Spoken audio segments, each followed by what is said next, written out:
회의에 앞서 동영상 한 편을 보시겠습니다.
그 어느 때보다도 분권의 필요성이 강하게 대두되고 있습니다.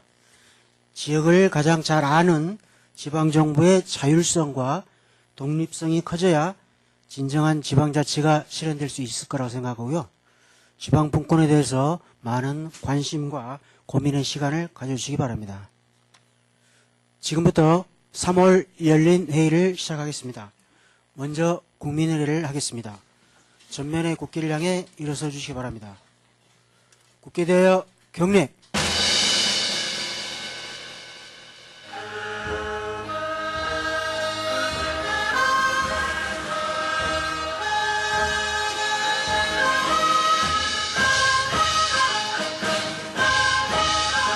나는 자랑스러운 태극기 앞에 자유롭고 정의로운 대한민국의 무궁한 영광을 위하여 충성을 다할 것을 굳게 다짐합니다.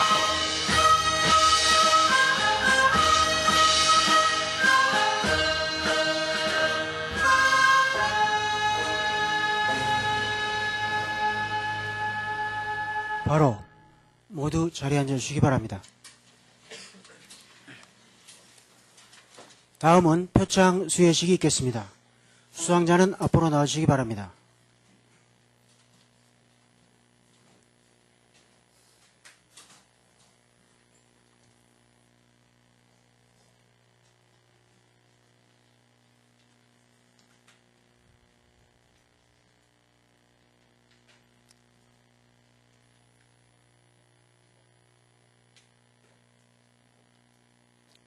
수상자 일동 차렷, 구청장님께 인사.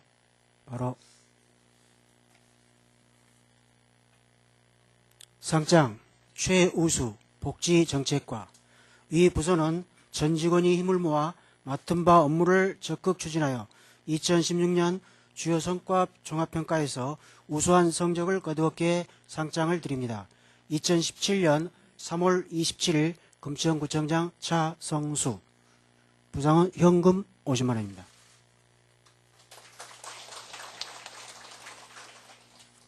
상장 최우수 기획예산과 내용은 같습니다.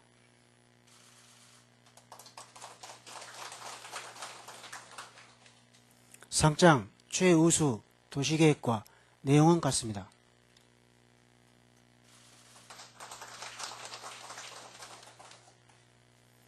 상장 최우수 독산 제1동 내용은 같습니다.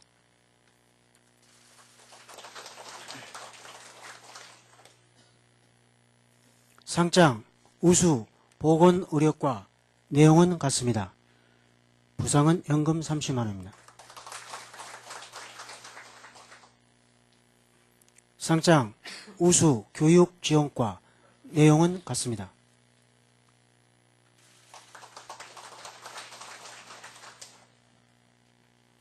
상장, 우수, 도로과 내용은 같습니다.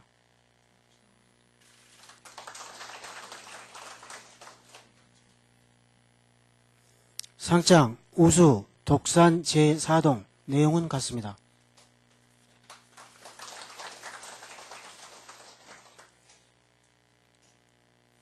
상장, 장려, 문화체육과 내용은 같습니다. 부상은 현금 20만 원입니다.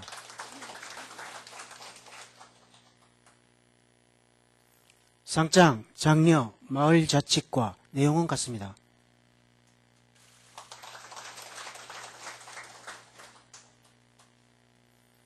상장, 장려, 환경과 내용은 같습니다.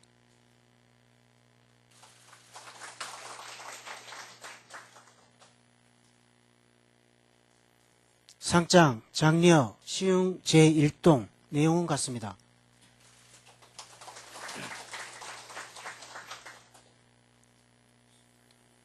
표창장, 금천구 청소행정과 주무관 김철영. 위 공무원은 평소 근무 성적이 우수하고 맡은 바 직무를 성실히 수행함으로써 시정 발전에 기여한 공익금으로 이에 표창합니다. 2017년 2월 28일 서울특별시장 박원순. 부상은 20만 원 상당의 전통문화 상품권입니다. 표창장, 문화체육과 주무관 송민경. 위 공무원은 평소 근무 성적이 우수하고 맡은 바 직무를 성실히 수행함으로써 구정 발전에 기여한 공익금으로 이에 표창합니다. 2017년 3월 27일 금천구청장 차성수.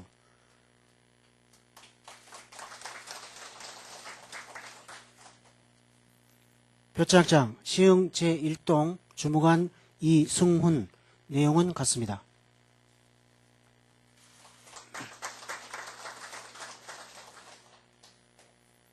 표창장, 복지정책과 주무관 송정원.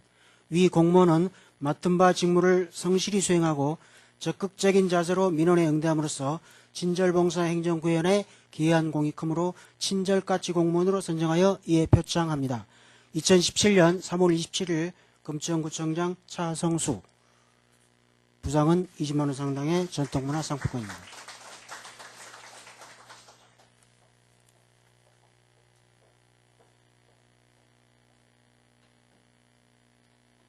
수상자활동 차렷 인사.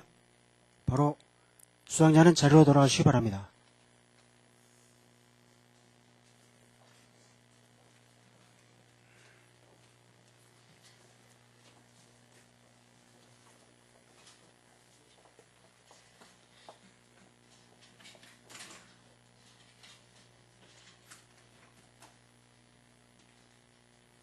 다음은 부서별 업무를 공유하겠습니다. 기획예산과부터 보고해 주시기 바랍니다. 예, 기획예산과장입니다. 2017년 서울시 시민참여예산 시정 분야 사업 공모에 대해서 보고드리겠습니다. 금년부터 사업 명칭이 서울시 주민참여예산에서 시민참여예산으로 변경되었습니다. 신청기간은 3월 10일부터 4월 20일까지며 서울시 참여예산 홈페이지나 우편 또는 직접 방문을 통해 신청할 수 있습니다. 사업 규모는 총 350억 규모이며 개별 사업당 일반 사업의 경우 30억, 행사성 사업의 경우 3억 원 미만입니다. 대상 사업은 전년도까지 자치구 사업도 포함되었으나 금년도에는 시사무에 해당하는 사업으로 한정되었습니다. 시사무에 해당하는 사업이란 행정처리 결과가 2개 이상 자치구에 미치는 광역적인 사무나 시 단위로 동일한 기준에 따라 처리되어야 할 정대 사무 등을 말합니다. 협업사항입니다. 2016년도에 우리 군은 시민참여 예산으로 36개 사업 22억 5,700만 원이 선정되었습니다. 도흥주민센터 및 전 부서에서는 금년도에도 많은 사업이 선정될 수 있도록 시민참여 예산 공모에 대하여 주민에게 널리 홍보해 주시고 특히 부서에서는 주민들이 필요한 사업을 적극 발굴하여 주민들과 함께 시민참여 예산으로 접수될 수 있도록 적극 협조해 주시기 바랍니다. 이상 보고를 마치겠습니다.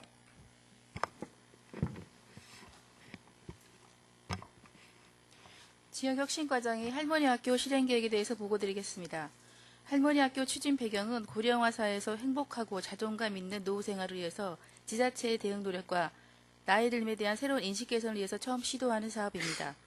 기존에는 관에서 프로그램을 모두 정해놓고 모집하는 형태였다면 본 사업은 개락적인 부분만 행정에서 정하고 네이밍, 캐치프레이즈, 커리큘럼 구성과 운영 방식 등을 할머니들이 학생이 아닌 설립자로서 함께 직접 만들어가는 학교입니다. 대가족의 공동체 안에서 살아온 할머니에 대한 정체성 연구와 할머니가 단지 복지 수혜 대상이 아닌 삶의 지혜가 있는 가족 공동체 중심 등 새로운 모델로 접근하고자 합니다. 학교 운영 개요입니다. 운영 기간은 4월부터 12월까지로 대상은 만 64세부터 69세 도래 여성 어르신입니다. 장소는 독산 초등학교를 포함하여 유연하게 운영되며 주 3회 실시할 예정입니다. 1월부터 현재까지 수차례 자문단 회의를 진행하면서 꼼꼼히 준비해 왔습니다. 4월에는 할머니 학교 선언식을 시작으로 워크숍과 설립자로서 학칙, 시간표, 학교 네이밍 등 직접 만들고 지역사회에서 역할을 찾도록 지원할 것입니다. 12월에는 만족도 조사와 성과 분석 등 최종 결과를 발표하며 졸업식을 예정하고 있습니다. 다음은 부서별 협치 내용입니다. 홍보 마케팅과와 종주민센터는 할머니 학교에 대한 홍보를 부탁드리고 교육지원과는 학교 공간을 제공해준 해당 학교 교육 운영에 협조 부탁드리겠습니다. 이상 보고를 마치겠습니다. 저희 도시계획과에서 추진하는 2017년도 샛별마을 사업 대상지 선정과 관련된 추진 계획을 보고드리겠습니다. 우선 샛별마을 사업에 대해서 간략히 소개를 드리면 샛별마을 사업은 취약 지역에 대해서 주민의 요구사항을 발견하고 거기에 맞춤형 패키지로 지원한다는 취지고 그렇게 이 패키지 지원을 통해서 생활 여건을 개선한다는 내용입니다. 결국은 이건 한 부서의 사업이 아니라 각 부서에서 주민들이 요구하는 것들의 부분을 각각 다 같이 일을 한다 이렇게 이해를 하시면 될 것 같습니다. 이 소관 중앙부처는 대통령 직속 지역발전위원회이고 국토부가 같이 참여하고 있습니다. 사업 내용은 크게 4개, 5가지 분야로 볼 수 있습니다. 안전확보 분야, 그 다음에 생활위생 인프라 분야, 그 다음에 주택정비 분야, 휴먼케어 및 주민 역량 강화 분야가 되겠습니다. 특히 좀 신경 써야 될 부분은 저희가 신청한 샛별마을 사업 대상지는 시흥 5동의 암타구는 마을입니다.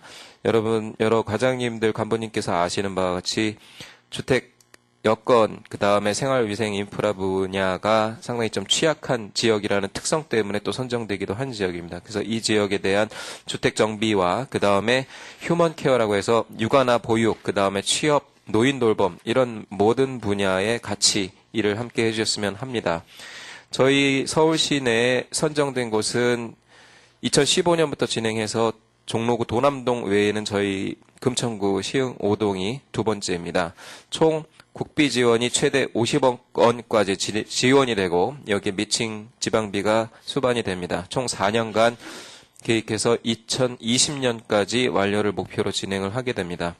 지금까지 추진 경위는 작년 12월에 샛별마을 사업 신청을 해서 서울시 차원의 사전평가가 한 번 있었고 그 다음에 지역발전위원회에서 현장평가 거쳐서 최종 3월 15일 날 신규 올해 사업 대상지로 선정 발표가 됐습니다. 공문은 지난주 말에 서울시 대외협력 담당관을 통해서 선정 결과가 통보가 되었습니다.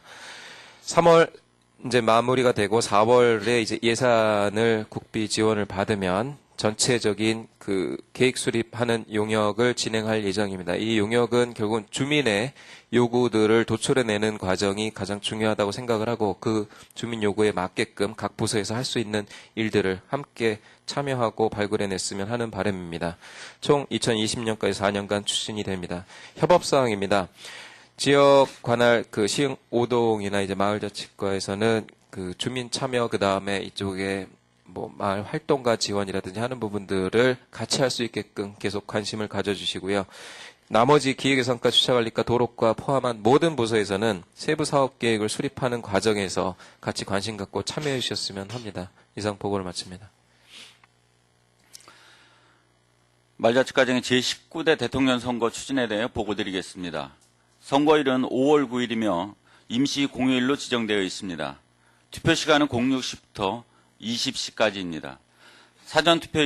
사전투표입니다. 5월 4일부터 5월 5일까지 이틀에 걸쳐서 10개 동 주민센터에서 06시부터 18시까지 실시하게 됩니다. 선거 기간은 4월 17일부터 5월 9일까지 23일이며 선거인 수는 2월 28일 기준으로 20만 3,705명입니다. 저희 인구수의 86%에 해당되고 있습니다. 3월 22일부터 지하 1층 재난안전대책상황실의 선거 추진반을 66일간 운영코자 합니다. 다음은 선거사무 주요 일정입니다. 선거인 명부 작성은 4월 11일부터 4월 15일까지 5일간, 선거벽보 첩부는 4월 20일부터 4월 22일까지 실시하며 선거인 명부 확정은 4월 27일입니다. 투표 안내문 발송은 4월 29일까지며 사전투표는 5월 4일, 5월 5일입니다. 투개표는 5월 9일 06시부터 개표 종료시까지 실시하게 됩니다. 협업사항입니다. 공무원들은 선거 중립 의무 및 선거 관여 금지 사항을 준수하여야 합니다. 현재 각 정당별로 경선 후보 실시 중에 있는데 공무원들은 경선 운동이나 참여가 금지됨을 알려드립니다. 전 부서에서는 선거법에 위반되는 사례가 없도록 행위 제한 사항을 숙지하여 주시기 바랍니다. 현재 세월 행정 시스템 공지사항에 각 선거법 관련된 사항을 게시하고 있으니 참고해 주시기 바랍니다. 또한 각 동장님들께서는 선거 사무 일정에 따른 업무 추진에 철저를 기하여 주시기 바랍니다. 지방자치단체의 행위 제한 사항이나 대통령 선거 주요 사무 일정은 표를 참고해 주시기 바랍니다. 이상 보고를 마치겠습니다. 이어서 4월에 추진할 주요 업무와 행사 계획을 보시겠습니다.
다음은 올해로 13번째 맞는 금천 하모니 벚꽃 축제 추진 계획에 대해서 윤정희 문화예술팀장이 발표하겠습니다.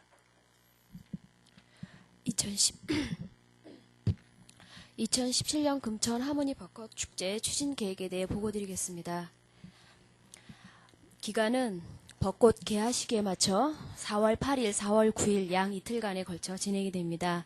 장소는 새로이 조성된 금천구청 뒤 금나래 중앙공원에서 처음으로 개최됩니다. 벚꽃 장터 등은 구청에서 진행이 됩니다. 슬로건입니다. 벚꽃 축제 추진위원회에서 직접 정해주셨는데요. 함께 여는 벚꽃 축제, 우리 꽃길만 걸어요입니다. 주민들과 함께 축제를 만들어가고 우리 금천구에 좋은 일만 있었으면 하는 바람에서 소통과 희망의 메시지를 담은 슬로건입니다. 프로그램입니다. 14개의 볼거리와 즐길거리들로 풍성하게 구성을 하였습니다. 주관은 금천구 벚꽃 축제 추진위원회입니다. 올해 벚꽃 축제 추진 방향 및 역점 포인트입니다. 공원에서의 축제인데요. 군부대 부지가 2년 만에 새롭게 공원으로 조성이 되었습니다. 자연과 함께 할 수 있는 축제가 될 것 같은데요. 다만 인근 아파트 주민들께서 미리 불편함을 좀 호소하기는 합니다. 이해와 설득 과정을 거쳐서 우리 금천구 주민 모두가 즐겁고 함께하는 축제가 되었으면 합니다. 그리고 모든 세대를 아우를 수 있는 프로그램으로 준비를 하였습니다. 어린이, 청소년, 청년, 중장년층, 그리고 가족 단위 모두가 즐길 수 있도록 하였습니다. 그리고 특히 이번 축제는 모든 분야에서 참가자를 공개 모집을 하였습니다. 그래서 벚꽃 축제가 더욱더 대내적으로 홍보될 수 있도록 하였습니다. 그리고 축제 추진위원회의 기능을 강화하였습니다. 그동안 위원회의 그 개선한 사항을 보완을 해서요. 보다 많은 주민의 참여와 협치를 이끌어내고자 축제 초기 기획 단계부터 함께 하였습니다. 위원회 기획 기능을 강화했고요. 분야별로 실행 분과를 새롭게 구성을 하였습니다. 작년에 축제 학교 프로그램을 8주간 운영을 했는데요. 우리 주민들께서 굉장히 축제에 관심이 많으셨습니다. 이번 위원회는 축제 학교 수료자와 그리고 마을 축제를 직접 기획하신 주민들로 구성을 하였습니다. 주민과 자연과 문화와 예술이 어우러진 금천구 대표 음악축제로서 생활문화축제로서 자리 잡기 위해서 콘텐츠에 내실을 기하였습니다. 이번에 축제를 할 공원 모습인데요. 중앙에 동그란 폴리 2개가 있습니다. 그 폴리 옆에 무대가 설치될 예정인데요. 이 그림은 주민이 직접 그려주셨습니다. 축제 배치소를 자세히 보시겠습니다. 그 6번 위치가 무대 위치입니다. 무대가 안양천을 향해서 위치할 예정인데요. 우리 인근 아파트의 소음을 최소화하기 위해서 안양천을 향해서 설치를 할 예정이고요. 4번은 축제 종합 상황실, 그리고 우리 공원의 입구인 커뮤니센터 옆에 3번 위치에는 종합 안내와 의료진 부스가 설치될 예정입니다. 저 롯데캐슬 아파트 주민들이 저 뒤쪽에서 오시는 걸 또 생각해서 그쪽에서도 안내를 할 예정입니다. 그리고 무대 주변으로 다양한 체험거리와 먹거리 부스들이 또 위치될 예정입니다. 공원 내에 화장실이 있습니다. 7번 위치에 화장실이 있고 구청에도 화장실이 있는데요. 또 이동식 화장실을 추가로 설치할 계획입니다. 축제 행사 당일에는 축제 배치도와 프로그램 안내도를 요소요소에 부착을 해서 주민들이 불편한 사항이 없도록 하겠습니다. 무대에서 꾸며질 5개의 주요 프로그램입니다. 금천 하모니 오케스트라와 금천 스타킹은 첫날에, 그리고 틴틴 페스티벌과 2개의 콘서트는 2번째 날에 진행이 됩니다. 1번, 2번, 3번 무대는 온전히 주민들이 참여하고 주민들이 주인공이 되는 무대입니다. 금천 하모니 오케스트라입니다. 우리 구의 자랑이죠. 벌써 올해로 6회째를 맞이하는 오케스트라는 주민들의 기억 속에 자리 잡은 모양입니다. 굉장히 많은 분들이 신청을 또 해주셨는데요. 올해는 어떤 많은 수의 참여보다는 음악적 완성도를 위해서 그동안 시도해보지 않은 구성 방식으로 꾸며봤습니다. 일일이 좀 소개를 드리고 싶은데요. 첫날 4월 8일 날 개막식을 시작으로 오후 4시에 개막식을 시작을 하는데요. 총 9곡이 연주가 될 예정입니다. 지금 자료에는 8곡이 나왔는데요. 9곡이 연주가 됩니다. 그 첫 번째 2곡은 비오케스트라 악기였던 리코더나 하모니카, 그런 멜로디 악기만의 단독 연주입니다. 세 번째 곡을 보시면 대금과 오케스트라의 협연이고요. 네 번째 곡은 태평소와 트럼펫, 오케스트라의 협연입니다. 동서양 악기의 협연을 한번 시도해 봤고요. 걱정 말아요 그대라는 곡을 연주할 때는 전자 밴드와의 협연을 할 예정입니다. 그리고 이야기가 있는 토크 콘서트 형식으로 진행을 합니다. 아이다 개선 행진곡은 합창가의 또 콜라보가 예정이 되어 있고요. 마지막 만보는 모든 북과 그리고 전체 악기가 또 전체 악기를 연주하는 방식으로 진행을 합니다. 우리 직원 여러분들께서도 축제에 참가하셔서 악기의 그 매력에 한번 빠져보시기 바랍니다. 지난 토요일부터 전체 합동 연습을 시작을 했는데요.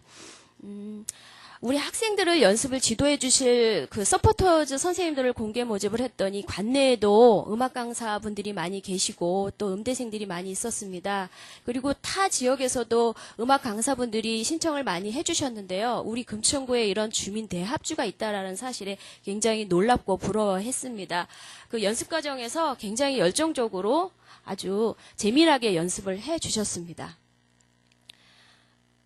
다음은 그 첫날 저녁에 7시에 시작되는 금천 스타킹인데요. 우리 끼 있는 주민들이 다 모였습니다. 총 42팀이 신청을 해서 예선을 거쳐서 17팀이 본선 무대에 서게 되십니다. 금천 스타킹과 금천 하모니 오케스트라는 세대 통합 프로그램인데요. 이 두 프로그램은 우리 구의 생활 문화가 활성화될 수 있는 아주 좋은 계기가 되는 프로그램입니다. 두 번째 날 틴틴 페스티벌은 청소년들로 꾸며진 무대고요. 나머지 두 개의 콘서트는 외부에서 가수를 초청해서 꾸며지는 콘서트이긴 한데요. 로망 콘서트에는 우리 국립전통예술고등학교의 청소년 국악예술인들이, 그리고 라스트 콘서트에는 청소년 레미제라블 팀이 특별 출연을 할 예정입니다. 마지막 무대는 인기 트로트 가수 박상철, 그리고 인기 걸그룹 우주소녀가 무대의 대미를 장식할 예정입니다. 무대 주변에서 즐길 수 있는 즐길거리들인데요. 구청 광장에서 벚꽃 장터가 열립니다. 그동안 벼룩시장 팀만이 벚꽃축제에 참가를 했었는데요. 마을 장터들이 모두 한자리에 함께 모입니다. 장터 한마당이 될 예정인데요. 새봄을 사는 벚꽃 장터라고 또 직접 우리 장터 분과에서 네이밍을 해 주셨습니다. 구청 광장에서 진행되다 보니까 봄 무대와 떨어져서 혹시 좀 소외될 수 있을 것 같아 작은 공연 등을 계속 진행할 예정입니다. 우리 가족 단위들이 오시면 굉장히 좋아할 프로그램들입니다. 그리고 다양한 체험거리, 볼거리들이 굉장히 많은데요. 특히 이번 축제 볼거리는 7080 추억의 교실을 선보일 건데, 우리 어르신 세대에게는 굉장히 추억을 불러일으킬 수 있을 것 같고, 또 아이들 세대는 부모님 세대를 엿볼 수 있는 아주 재미난 체험거리가 될 수 있을 것 같습니다. 그리고 벚꽃 먹거리, 벚꽃 버스킹도 진행이 되고요. 그리고 축제를 함께 빛내는 함께하는 프로그램들입니다. 이번 축제 또 하나의 볼거리인데요. 공원에서 국내 유명 조각 작가들의 야외 조각 전시전이 열립니다. 크라운 해태에서 후원을 해주는데요. 또 이번 축제에 또 다른 볼거리가 될 것 같습니다. 4월 6일 개막전을 시작으로 5월 말까지 공원에서 전시될 예정입니다. 그리고 미술협회의 벚꽃 사생대에서 그림도 그리고요. 금천구 보건소에서 해피워킹도 함께 합니다. 그리고 축제장에 못 오시는 가산동과 독산동 주민들께서는 독산동에 위치한 문화정원 아톨에서 벚꽃 공연을 함께 하실 수 있습니다. 마지막으로 안전계획 및 협조사항에 대해 말씀드리겠습니다. 지난 3월 23일 날 안전관리 실무위원회를 통해 유관기관과 관계 부서 회의가 있었습니다. 축제 안전 사항에 대해서 검토를 하였고요. 그 검토된 사항을 보완해서 내일 안전관리위원회에서 심의를 받을 예정입니다. 이번에 안전요원으로 총 343명이 배치될 예정인데요. 저희 직원들이 168명, 그리고 자원봉사자가 175명, 총 343명이 배치될 예정입니다. 특히 축제장 주변의 불법 주차나 노점성 관리에 특별히 주의를 기울이도록 하겠습니다. 각 부서에 찾아뵙고 일일이 협업드리지 못해 죄송한데요. 적극적인 협조를 부탁드리겠습니다. 안전한 축제가 될 수 있도록 각별히 주의를 기울이도록 하겠습니다. 협치축제라고 정의하기보다는 저희가 협치축제로 만들고자 굉장히 많은 노력을 기울였습니다. 축제를 준비하는 과정 속에 여러 가지 불만사항이 많았습니다. 일일이 소통과 협치를 통해 해결해 나가고 있습니다. 축제 추진위원회뿐만이 아니라 주민, 그리고 업체 관계자들, 그리고 축제 관계자들하고 한 40여 차례나 많은 수많은 만남이 있었습니다. 진정한 협치는 많이 만나는 것뿐만이 아니라 마음의 화합이 있어야 할 것 같습니다. 이상으로 보고를 마치겠습니다. 네, 함께 즐기는 의미 있는 축제가 될 것으로 기대합니다. 네, 수고하셨고요. 다음은 얼마 전에 실시한 전보 기준에 대한 설문조사 결과에 대해서 행정지원과 김소영 주무관이 발표를 하겠습니다. 안녕하세요. 행정지원과 김소영입니다.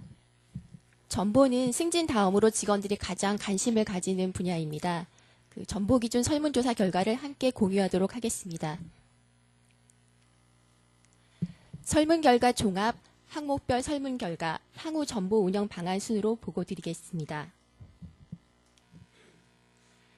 전보의 원칙은 적절한 시기에 전보를 실시하여 창의적이고 안정적으로 직무를 수행할 수 있도록 함이 전보의 원칙입니다. 우리 구의 전보 기간은 직급별로 1년 6개월에서 2년 6개월까지입니다. 그리고 경력 채용의 경우에는 최초 임용 시 3년간 전보를 제한하도록 관련 법규에서 규정하고 있습니다. 우리고 전보 원칙은 구동 순환 근무, 선호에서 선호, 비선호에서 비선호 전보를 금지하고 있고요. 행정 7급 희망 전보제를 실시하고 있습니다. 현재 2014년 설문조사 결과를 토대로 전보 기준을 운영하고 있는데요.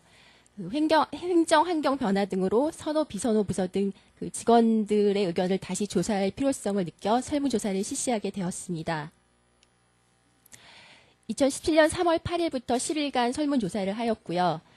행정 사무 운영직, 세무직, 사회복지직 7급 이하 직원을 대상으로 설문을 실시하였습니다. 시구 통합 대상, 인사 대상인 전산기술직과 업무 내용이나 부서가 제한적인 소수 직렬은 조사 대상에서 제외시켰습니다. 대상은 총 518명이고요. 휴직자나 출산휴가자, 장기병가자 등은 제외된 숫자입니다. 총 413명이 참여하여 80%의 참여율을 보였습니다. 8구급이 58%를 차지하고 있고요. 재직기간이 10년 미만인 직원이 64%를 차지하고 있습니다. 먼저 부서의 적절한 순환 기간에 대한 공통 설문 내용입니다. 성과를 내기 위해서는 약 1, 2년간의 시간이 소요가 되고 그 후부터는 업무의 권태감과 의욕이 저하되는 것으로 조사가 되었습니다. 그래서 직원 과반수 이상이 전보 기간이 2년이 적당하다고 응답을 하였습니다. 그 부서 내 전보 인원 조정 가능 범위에 대해서는 전보 기간 원칙을 준수하되 30% 이내로 제한해야 한다라는 다수의 내용도 있었습니다. 다음은 선호부서에 관한 내용입니다. 먼저 행정, 사무 운영 직렬입니다. 재무과가 가장 선호하는 부서로 조사가 되었고요. 업무량이 적정하여 개인 시간 활용이 용이하기 때문에 가장 선호하는 것으로 나타났습니다. 여기 그 선호부서는 2013년도에 조사하였던 결과와 동일하게 나왔습니다. 세무직렬의 경우에는 그 부서가 2개밖에 없었기 때문에 그 팀으로 조사를 하였습니다. 그 재산스팀이 가장 선호하는 거로 나타났고요. 여기 선호팀 모두가 그 세무일가 팀입니다. 그 선호의 이유는 업무 역량을 늘리는데 도움이 된다는 이유가 가장 많았습니다. 다음은 사회복지직렬입니다. 복지지원과가 가장 선호하는 것으로 나왔고요. 참고로 그 복지부서의 행정직과 사회복지직렬의 근무 비율을 보면은 복지지원과와 복지정책과는 사회복지직렬이 근무 비율이 높고요.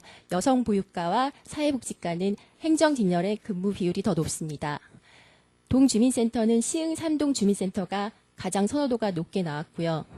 업무량이 적정하여 개인 시간 활용이 용이하다는 이유가 이 사회복지직렬에서도 선호 이유로 가장 높게 나왔습니다. 종합을 해보면 행정직과 사회복지직렬은 업무량이 적정해서 개인 시간 활용이 용이한 그 이유가 그 선호부서에 높은 걸로 나왔고요. 그 세무직은 그 업무 역량을 좀 더 늘릴 수 있는 팀이 선호부서의 선택 요인으로 더 높게 나왔습니다. 다음은 비선호부서입니다. 행정, 사무, 운영 직렬입니다. 사회복지과가 가장 그 기피하는 부서로 나왔습니다. 업무량이 많아서 개인 시간 활용이 어렵다라는 이유가 가장 많은 응답률을 보였습니다. 2013년도 조사 결과에서는 그 사회복지과, 청소행정과는 동일하게 나왔고요.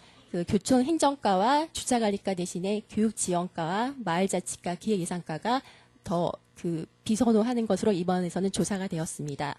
세무직렬은 아까 선호와 그 반대로 그 세무이과에 있는 팀들이 비선호 팀으로 많이 나왔는데요. 지방소득세 팀이 가장 비선호하는 것으로 조사가 되었습니다. 마찬가지로 업무량이 많아 개인 시간 활용이 어렵다는 이유가 응답률이 가장 높았습니다.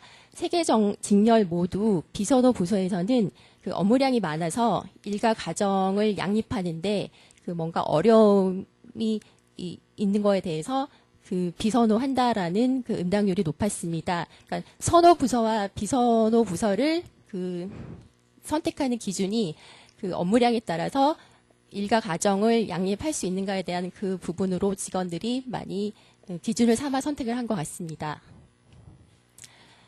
다음은 제가 복지직렬을 빠뜨리고 정리를 했는데요.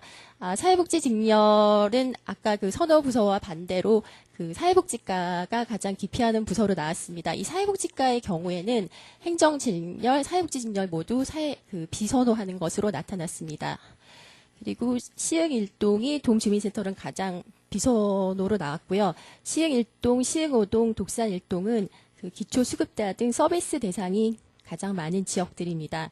마찬가지로 업무량이 많아서 개인 시간 활용 어려움을 그 비선호하는 이유로 가장 많은 응답을 보였습니다. 다음은 전문성이 필요한 업무에 대한 조사 내용입니다. 행정사무직렬은 예산, 계약, 교육, 마을 공동체 분야가 전문성이 필요한 업무로 조사가 되었고요.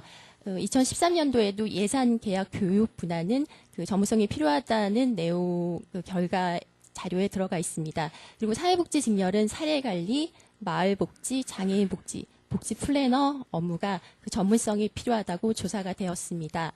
그 전문성을 키우기 위해서 인사상 지원 방안에 대한 의견으로는 업무 관련 교육과정 이수와 그리고 그 해당 분야의 전문력 충원에 대한 그 필요성도 높은 응답률을 보였습니다.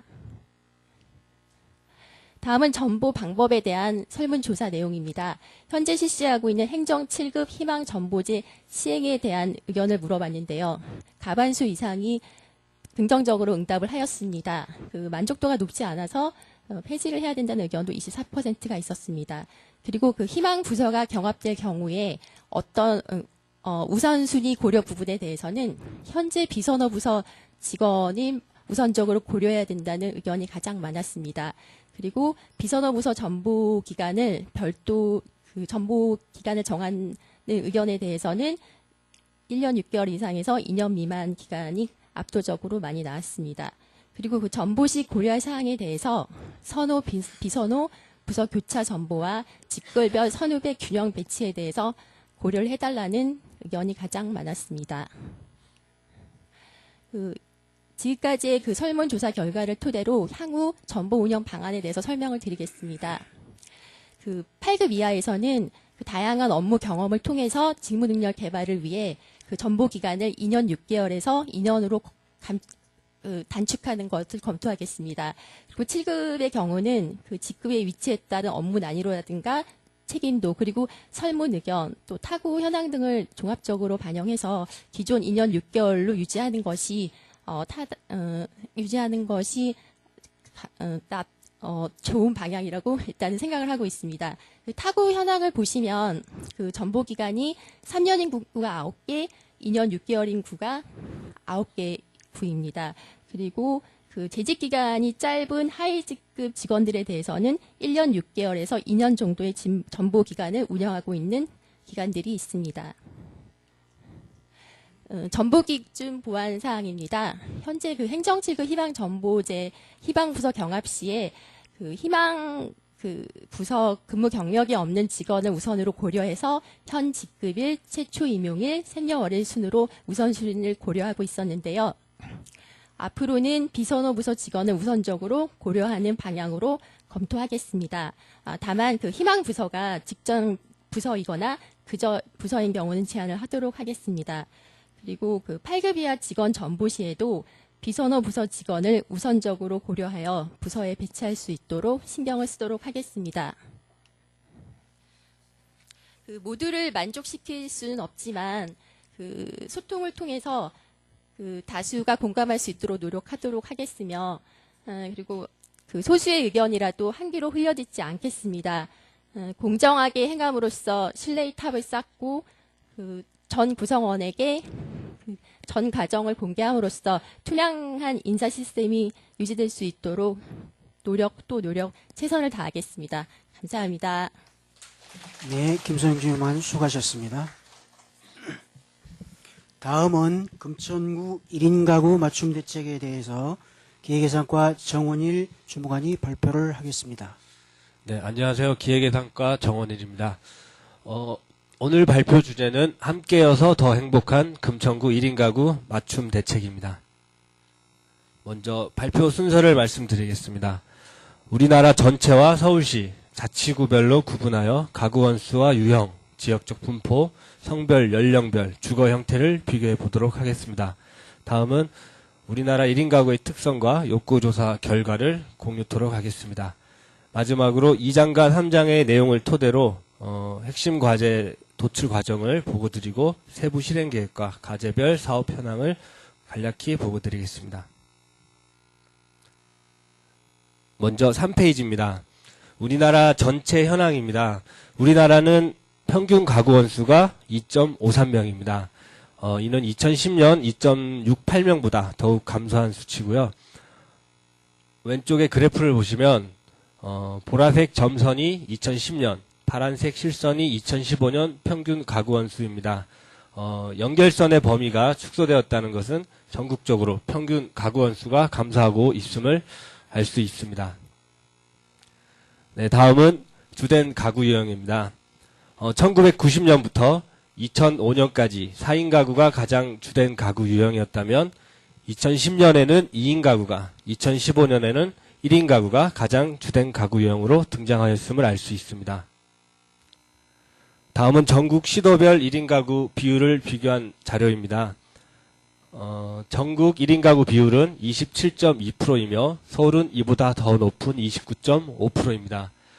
전국 17개 광역자치단체를 기준으로 비교했을 때 1인 가구 비율은 5위, 10년과 15년을 비교한 증가율에서는 8위를 기록하고 있습니다.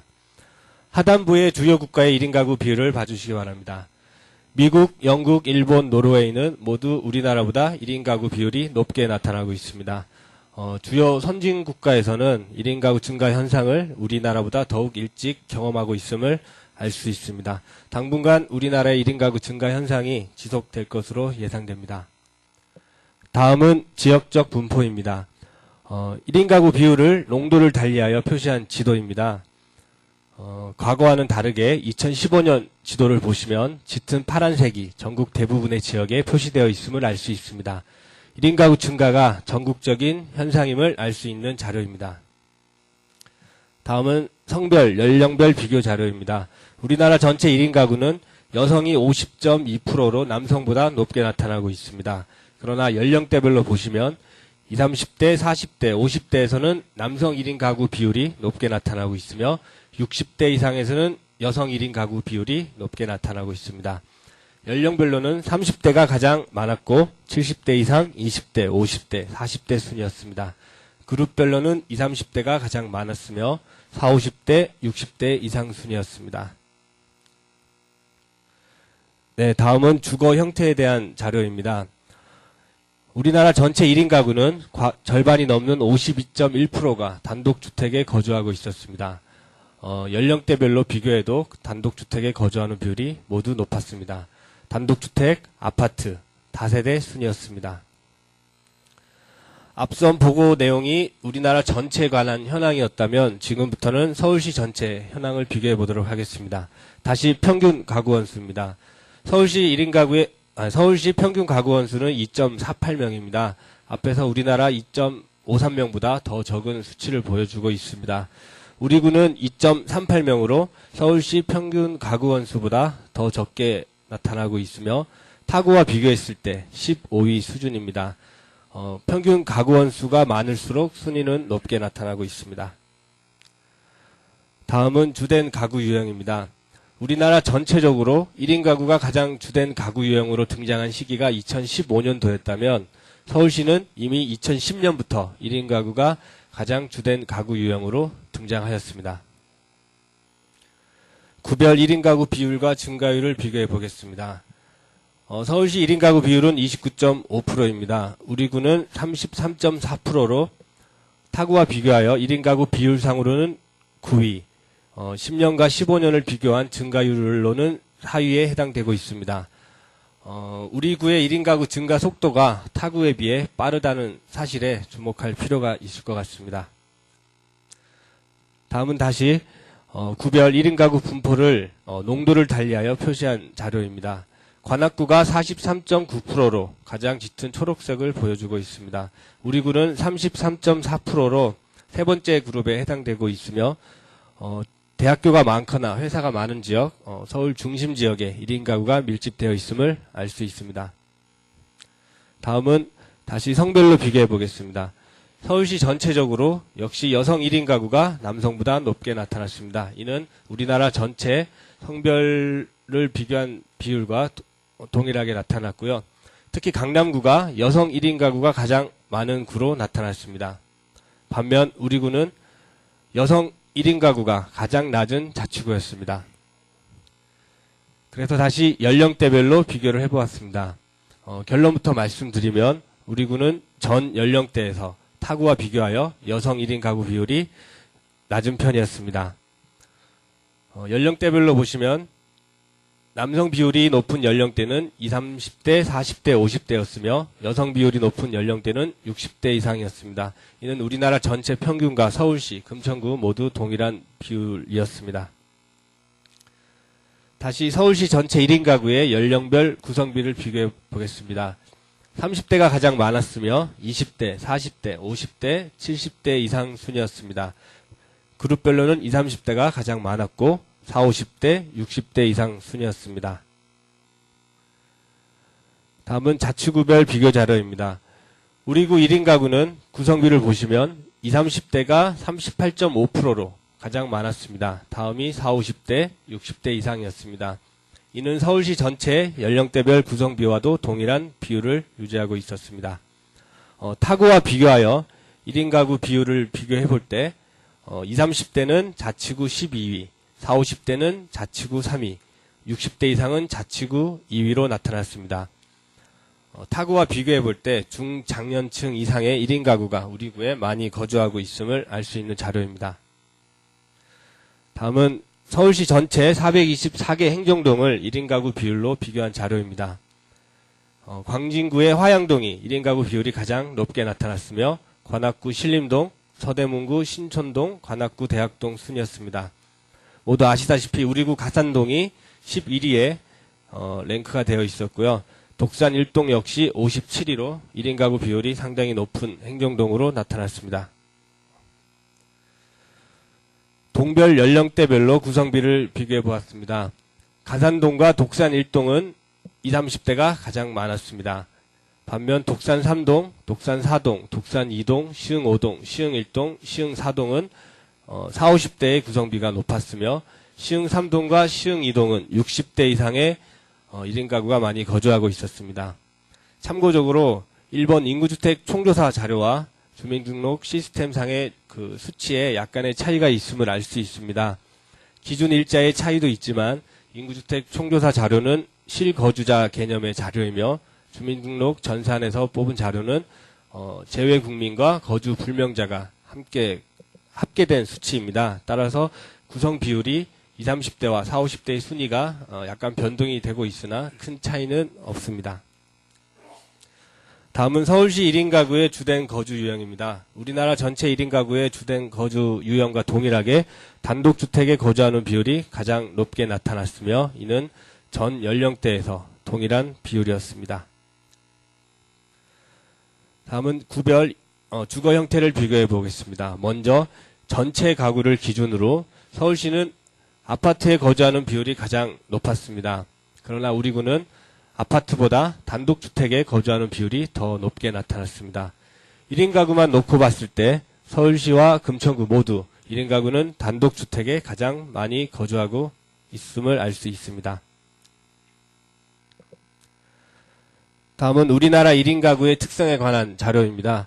자료 출처를 말씀드리면 한국보건사회연구원과 서울대학교 사회복지연구소가 공동으로 한국복지 패널 컨소시엄을 구성하였습니다.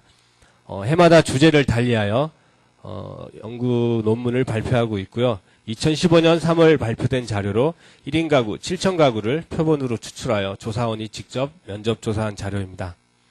먼저 학력을 보시면 1인 가구는 다인 가구에 비해 상대적으로 학력이 낮게 나타났습니다. 다만 20, 30대에서는 학력으로 인한 차이가 거의 존재하지 않았습니다. 혼인 상태는 20, 30대는 미혼, 40, 50대는 이혼 또는 미혼, 60대 이상에서는 사별로 인한 1인 가구 비중이 높게 나타났습니다. 다음은 소득 및 고용 현황입니다. 먼저 가구 연소득을 보시겠습니다. 20, 30대를 제외하고는 40, 50대, 60대 이상에서 모두 1인 가구의 연소득이 다인 가구보다 낮게 나타나고 있음을 알 수 있습니다.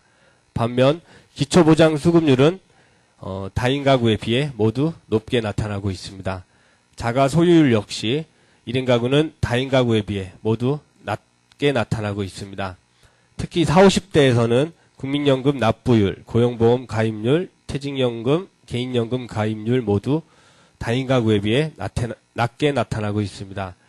반면 상용직 비율은 20, 30대를 제외하고는 모두 다인 가구보다 낮게 나타나고 있습니다.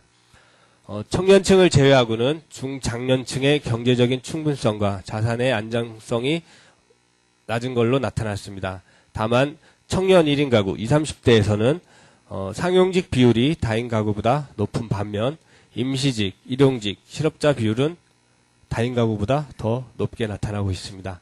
따라서 청년 1인 가구는 대체적으로 경제적 독립이 가능한 그룹과 경제적 상황이 불안정한 그룹으로 양분화되어 있다고 볼 수도 있겠습니다. 다음은 건강 및 의료 분야입니다. 건강과 관련해서는 연령대에 관계없이 다인 가구에 비해 모두 건강 상태가 낮은 수준으로 나타났습니다. 먼저 의료급여 수급률을 보시면 1인 가구는 다인 가구보다 모두 높게 나타나고 있습니다. 반면 실손보험과 같은 민간의료보험 가입률은 다인 가구에 비해 모두 낮게 나타납니다. 만성질환율, 외래 진료 경험률, 흡연, 음주, 우울, 자살, 생각 등 대부분의 항목에서 다인 가구에 비해 취약하게 나타났습니다. 다음은 주거 및 안전 분야입니다. 1인 가구는 자가 소유율이 다인 가구에 비해 모두 낮습니다. 따라서 보증부 월세에 거주하는 비율이 가장 높게 나타났습니다. 또한 주거 환경에 대한 체감 및 만족도 역시 전 연령대에서 다인 가구에 비해 취약하게 조사되었습니다. 다음은 서울시 1인 가구 욕구조사에 대한 결과입니다. 서울연구원에서 2015년 발표한 자료로 혼자 사는 이유로 직장과의 거리 때문에라고 응답한 비율이 51.5%로 가장 높았습니다. 그리고 혼자 사는 생활의 만족도에 대한 질문에는 63.8%가 만족 범주 이상의 응답을 하였습니다. 주요 여가 활동은 TV 또는 비디오 시청, 컴퓨터 게임, 인터넷 검색, 문화예술 관람 순이었으며 특히 문화예술 관람은 여성층에서 또는 소득 수준이 높을수록 문화예술 관람 비율이 높아졌습니다. 여가 활동은 혼자서 보내는 경우가 가장 많았으며 그 다음이 친구, 연인과 함께 보낸다고 응답한 비율이 두 번째였습니다. 소득 수준이 낮을수록 혼자서 여가를 보내는 비율이 높게 나타났습니다. 가족과의 친밀도를 묻는 질문에는 66.3%가 어느 정도 가깝다고 느낀다 이상의 답변을 하였으며 이는 여전히 정서적으로 가족의 울타리 안에 속해 있는 것으로 나타났습니다. 그러나 연령이 높아질수록 독거 거주 기간이 길어질수록 그 유대감 정도는 낮게 나타났습니다. 본인에게 가장 중요한 사람으로 부모를 꼽은 비율이 가장 높았습니다. 형제 자매 및 친구는 대체로 고연령일수록 독거 기간이 길수록 높게 나타났습니다. 1인 가구의 가장 불편한 점으로 응급 상황의 대응 및 대처가 51.2%로 가장 높게 나타났으며 집 구하기, 이사 등 주거활동, 밥 먹기, 일상생활 필요활동 순이었습니다. 여기서 일상생활 필요활동은 택배 수령, 검침, 소독, 세탁물 처리 등이 되겠습니다. 공공 부분에서 무엇을 지원해 주었으면 하는가에 대한 응답에는 65.3%가 세제 혜택 등 경제적 지원을 요구하였으며 다양한 소형주택 공급, 치안 및 방범, 안전성 강화를 응답하였습니다. 네, 우리 구에서는 1인 가구의 안정적인 생활 기반을 구축하기 위해 지원 체계를 구축하고 맞춤형 사업을 추진코자 합니다. 1인 가구 기본 조례를 제정하겠으며 부구청장님을 단장으로 추진단을 구성하여 사업 추진 상황을 점검하고 부서 간 협업을 강화해 나가도록 하겠습니다. 그리고 앞선 분석 자료를 토대로 핵심 과제를 도출하고 실적 관리와 더불어 1인 가구에 맞는 다양한 신규 사업을 지속 발굴해 나가도록 하겠습니다. 핵심 과제 도출 과정입니다. 첫 번째 핵심 과제는 건강 지원입니다. 앞선 자료에서 1인 가구는 다인 가구와 비교하여 전 연령대에서 건강 척도가 낮게 나타났습니다. 또한 응급 상황의 대응 및 대처를 가장 불편한 상황 1위로 응답하였으며 공공 부분에서는 건강관리 서비스를 지원해 주기를 희망하였습니다.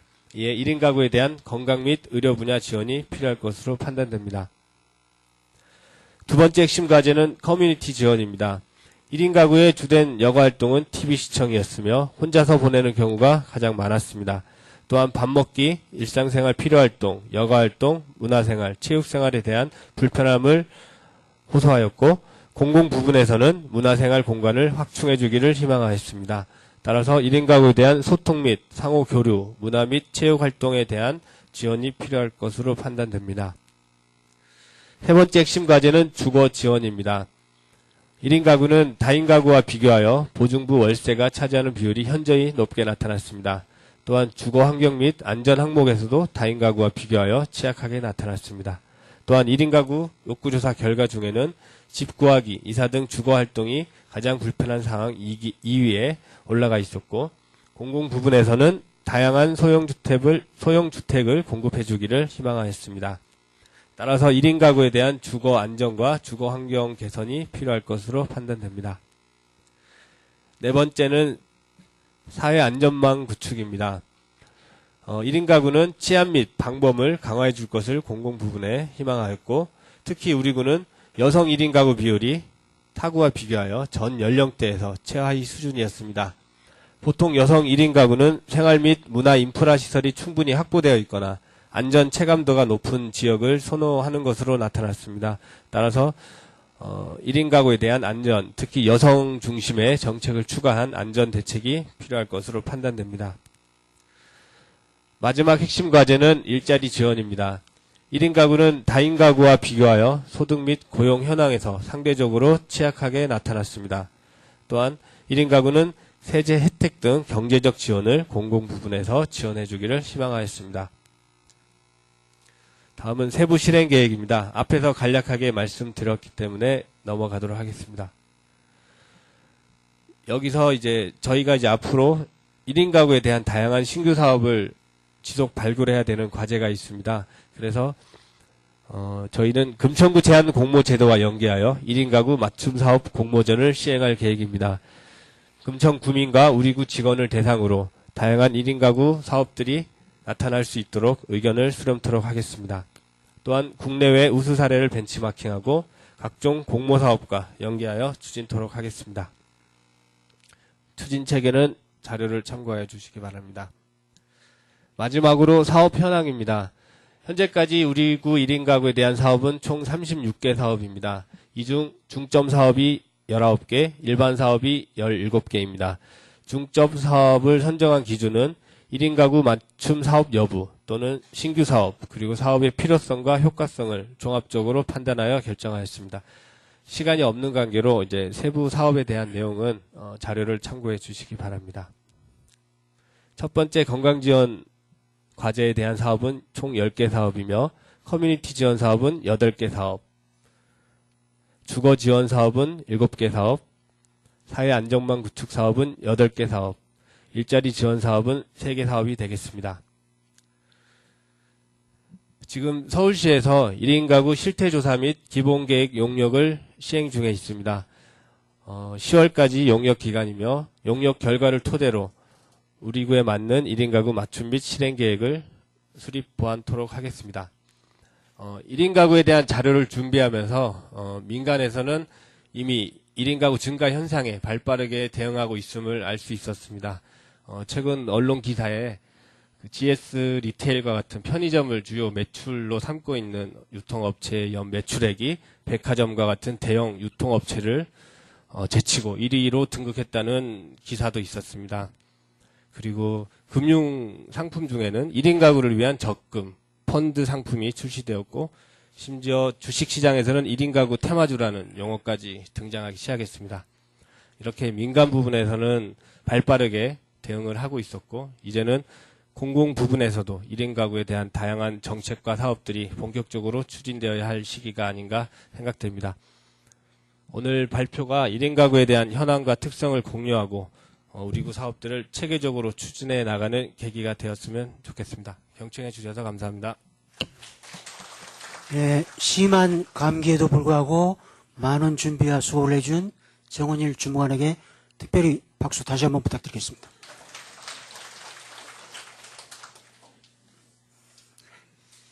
다음은 부부장장님께서 당부 말씀하시겠습니다. 예,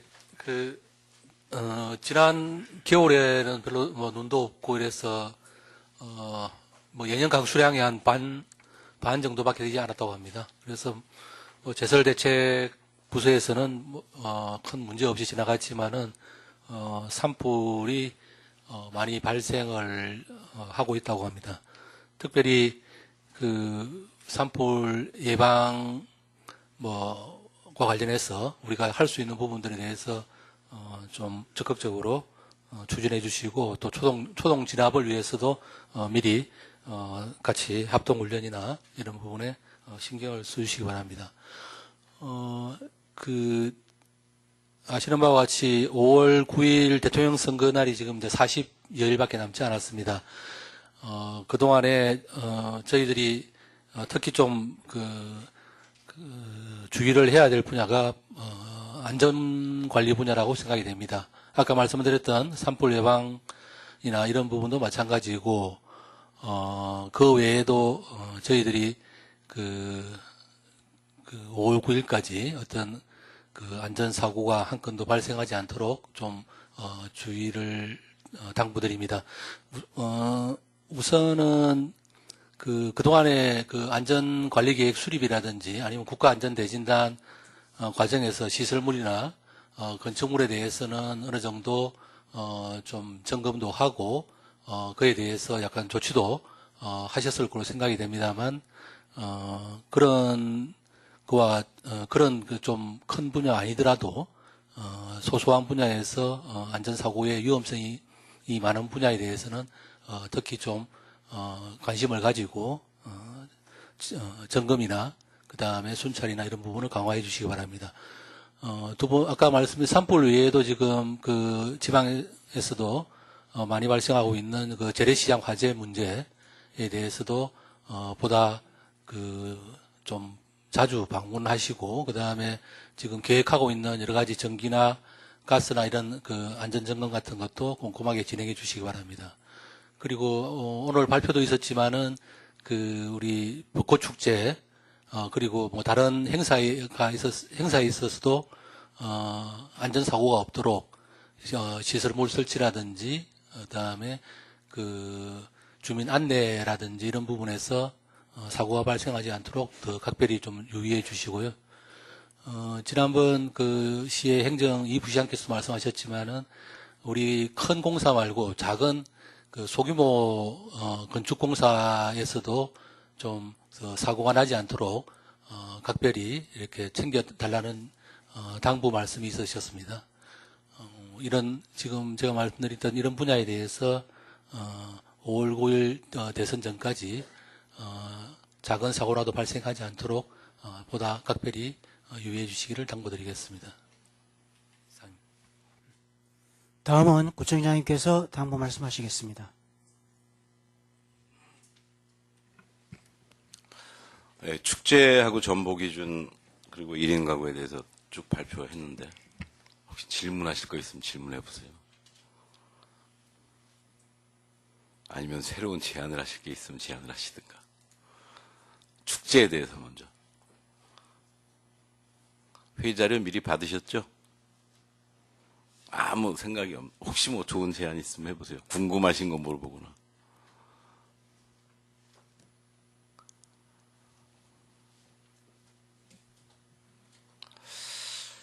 예, 다 준비 잘 하실 거라고 믿고. 주차 관리과장님. 주차 어떻게 하실 거예요, 이번에? 어떻게 대응해요?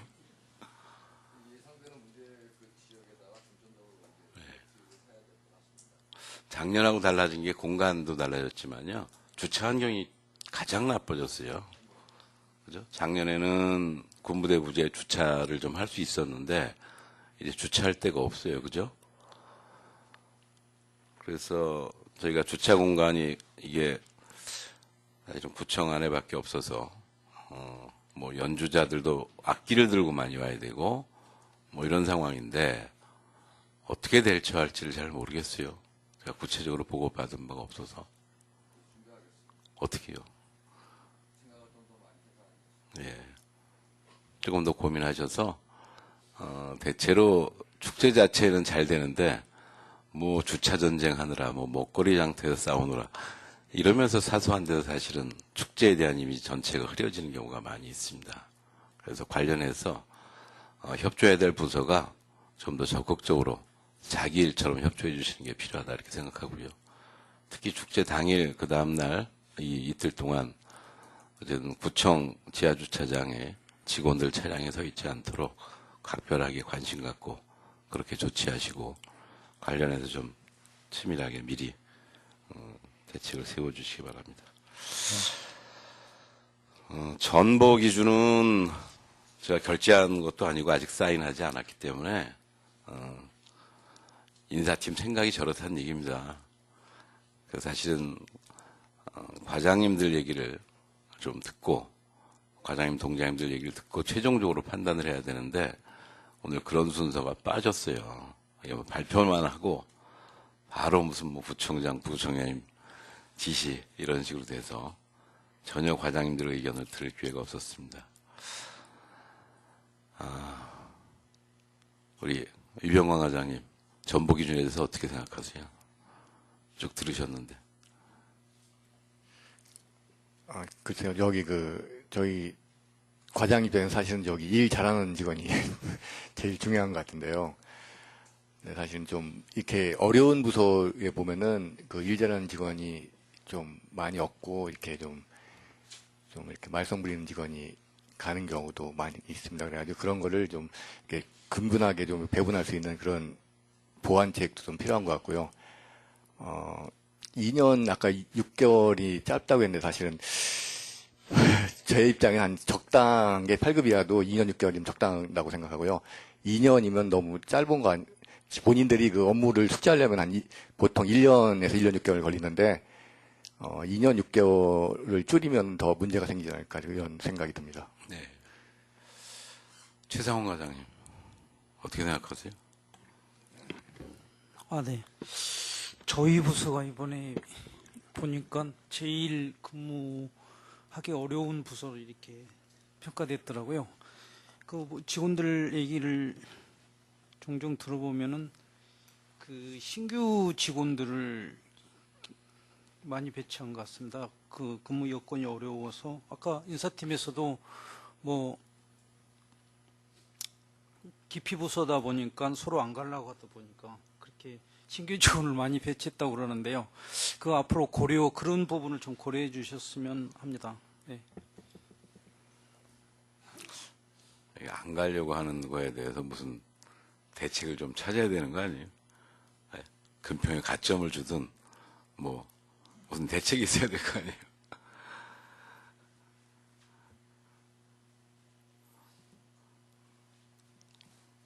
기피 부서로 가는 직원들에 대해서는 좀 어느 정도 인센티브가 좀 있었으면 합니다.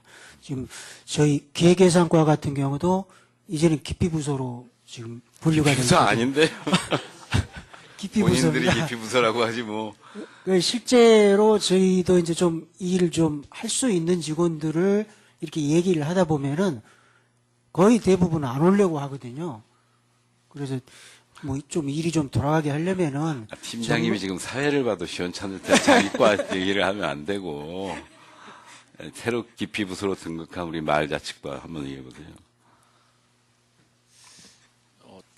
아까 유병관 과장 얘기대로 그 전보 기간에 대해서는 어느 정도 현재 2년 6개월이 적정하다고 판단이 되고요. 그 기피 부서와 선호 부서의 차이점이 지금 나와 있지만 제가 판단하기에는 업무의 난이도라든지 아니면 업무 성격과 연관이 있다고 생각을 합니다. 저희과 같은 경우에는 일반적으로 이제 주민들을 많이 만나서 주민들과 함께 소통을 해야 되는 부분에서 그 주민들의 요구사항을 다 들어줄 수 없는 부분 때문에 직원들이 더 어려워하는 것 같고요. 또 주민들과 함께 하다 보니까 업무의 속도, 추진이 조금 더디다 보니까 이 행정의 성과 위주에 따라서 그 바라보는 시선이 있기 때문에 직원은 이제 성과를 빨리 내야 된다는 욕심이 좀 있고요.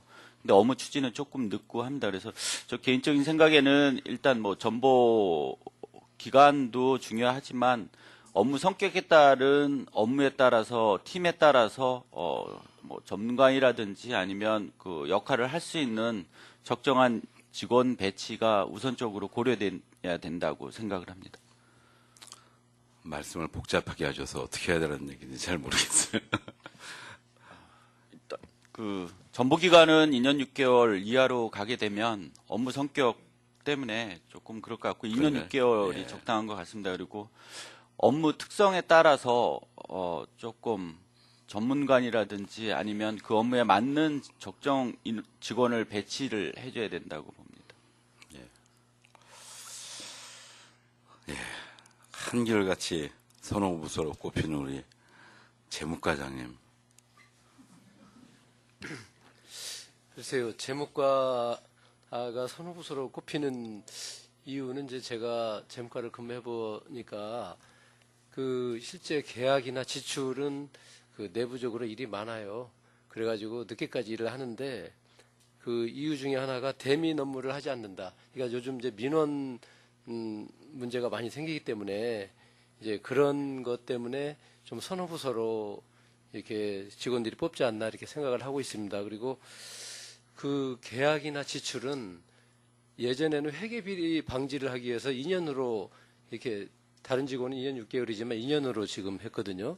그런데 오히려 이제 지금은 회계 부정 같은 게 거의 사라졌기 때문에 오히려 전문성을 위주로 한다면 2년 6개월 오히려 이렇게 늦추는 게 맞는 것 같고요. 그 다음에 이제 이번 조사는 이제 7급 이하를 한 것 같은데 이제 제가 느끼는 것 중에 하나가 6급 팀장들을 이제 2년 주기로 하고 있는데 그게 2년 주기로 하다 보니까 그 자리가 매번 2년마다 이렇게 바뀌거든요. 그러니까 예를 들어서 내가 어느 팀의 팀장으로 가고 싶은데 주기가 안 맞는 경우가 있어요. 1년을 내가 더 기다려야 그 팀장으로 가야 될 그런 기회가 오는 그런 경우가 있는데 그런 것도 그러니까 어떤 주기는 좀 이렇게 중요한 부서 팀장들만 옮기게 되고 그 다음 주기는 또 이제 그렇지 않고 이렇게 되기 때문에 그거는 좀 보완돼야 되지 않나 그런 생각을 하고 있습니다. 예, 그런 측면도 있네요, 그죠? 2년이나 2년 6개월 이렇게 옮기면서 비슷한 주기에 따라서만 움직이는 경우가 있어서 예, 한 번은 뭐 제로 베이스에서 새 출발해야 되는 계기가 항상 새로 있죠. 그죠? 그래야 뭔가 기회의 문들이 모두에게 열리는데 그게 대체로 이제 뭐 단체장이 바뀌거나 그러면 제로 베이스에서 새 출발하는 그런 시간들이 되지 않을까 싶은 생각도 들고요. 근데 그것과 상관없이 좀 해야 되는데 전체적으로 인사가 조금 정성화돼, 그러니까 정량화된 지표가 별로 없다라는 생각이 좀 들어요. 예를 들면 비선호 부서에 근무하고 있으면 이 사람한테 뭐 2점을 가점하고 비선호 부서 1점 가점해서 이렇게 쭉 하다 보면 이 사람이 한 10년, 15년 근무하면 선호비선호 부서 업무를 총 점수를 얻어서 경무 업무를 많이 했는지 아니면 대민 업무가 적고 어차피 업무량이야 뭐 시간의 수당 다 타기 위해서 하니까 이게 뭐 업무량으로 얘기한다기보다는 사실은 이게 업무의 내용이나 이런 걸 중심으로 해서 좀 정량화된 지표들을 만들어야 앞으로는 인사 전체 또는 전부에 대한 신뢰를 얻어가는 데 도움이 되지 않을까 싶은 생각은 드는데 그것도 거지만 어쨌든 6급 이게 그다음에 과장님 뭐 여기서 생각하고 지금 이 7, 8, 9급 생각이 달라요. 근데 과장님들은 대체로 2년 6개월이 맞겠다고 생각하고 그래야 업무 숙지가 돼서 직원들을 시키기가 좋다, 함께 일하기가 좋다 이런 생각이고, 직원들은 옛날엔 오래 걸렸을지 모르겠지만 요새 우리들은 일 빨리 배워. 그래서 3개월인 다 배우고 그 다음부터는 그냥 1년 6개월 지나면 좀 지루해져. 이 차이가 있는 것 같아요. 그러니까 자기 업무를 이 숙지하는 기간이 정말 직원들 얘기대로 6개월이면 다 끝나는 건지, 과장님들이 봤을 땐 이게 7, 8, 9급 직원들이 업무 숙지가 아직 안 돼 있는데 자기들이 숙지하고 있다고 착각하는 건지, 그래서 어떤 업무는 매일 반복되는 업무여서 뭐 3개월 만에도 숙지가 되지만, 어떤 업무는 가끔 발생하는 상황이어서 그거에 대해서 제대로 처리를 하지 못해서 사고가 생기는, 이게 굉장히 다양한 경우가 있어서 직원들이 정말 업무를 제대로 숙지했는지 안 했는지라고 하는 직원들의 자가 판단과 팀장님들, 과장님들이 보는 판단의 차이가 이게 심각하게 있을 수 있겠다는 생각이 들었어요. 한번 오늘 이렇게 직원들의 생각을 들은 겁니다. 이거를 갖고 우리가 바로 뭐 다수결 원리에 따라서 뭐 다수가 동의하는 대로 그렇게 가는 거 아닙니다. 이게 교육지원과 사실은 굉장히 이제 깊이 부서가 돼버렸어요. 과장님 어떻게 생각하세요? 과장님 잘못인가요? 아니면 업무 자체의 문제인가요? 뭔가요?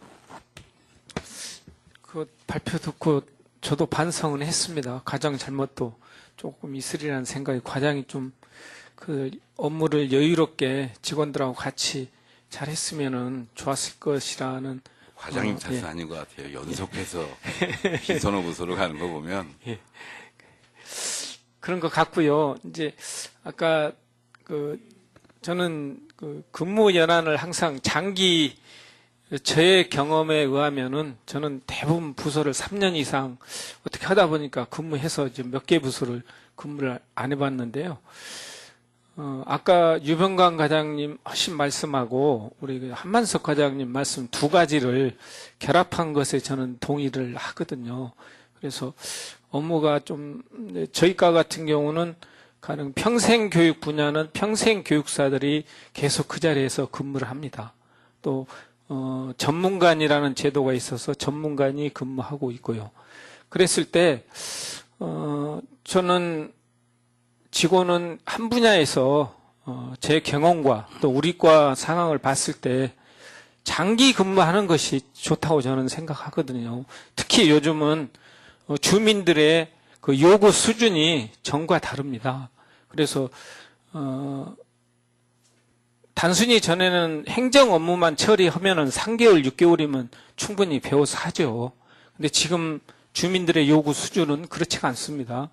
많은 아주 광범위하고 깊은 행정 서비스를 요구하거든요. 그러려면 우리 공무원들도 충분히 전문성을 갖춰야 되는데, 과연 신규 직원들이 3개월, 6개월 근무해서 그 사람들이 주민들하고 대응해서 같이 일을 할 수 있는지에 대해서는 검토해야 된다고 생각합니다. 예. 예, 굉장히 중요한 말씀이네요, 그죠? 그냥 행정, 이 법적 내지는 매뉴얼대로 돼 있는 업무를 숙지하는 거하고, 뭐 주차관리 민원이든 아니면 이런저런 사회복지 민원이든 그런 민원인들을 대하는 거나 뭐 이런 방식, 아니면 교육이나 마을이나 뭐 이런 다양한 사업에 있어서 주민들의 자발성과 창의성을 끌어내면서 주민자치를 끌어갈 수 있는 능력, 이런 거에서 보면 사실은 1년 6개월이 굉장히 짧고 2년도 부족하다. 오히려 2년 6개월보다 훨씬 더 길게 하는 게 맞다. 이런 주장이 가능할 수도 있어요. 지금까지 대민 업무가 대체로 비선호 부서가 민간하고 자주 접촉하는 업무가 그랬었는데, 민원 여건과는 주민과 접촉을 많이 하지만 기피 부서가 아니에요.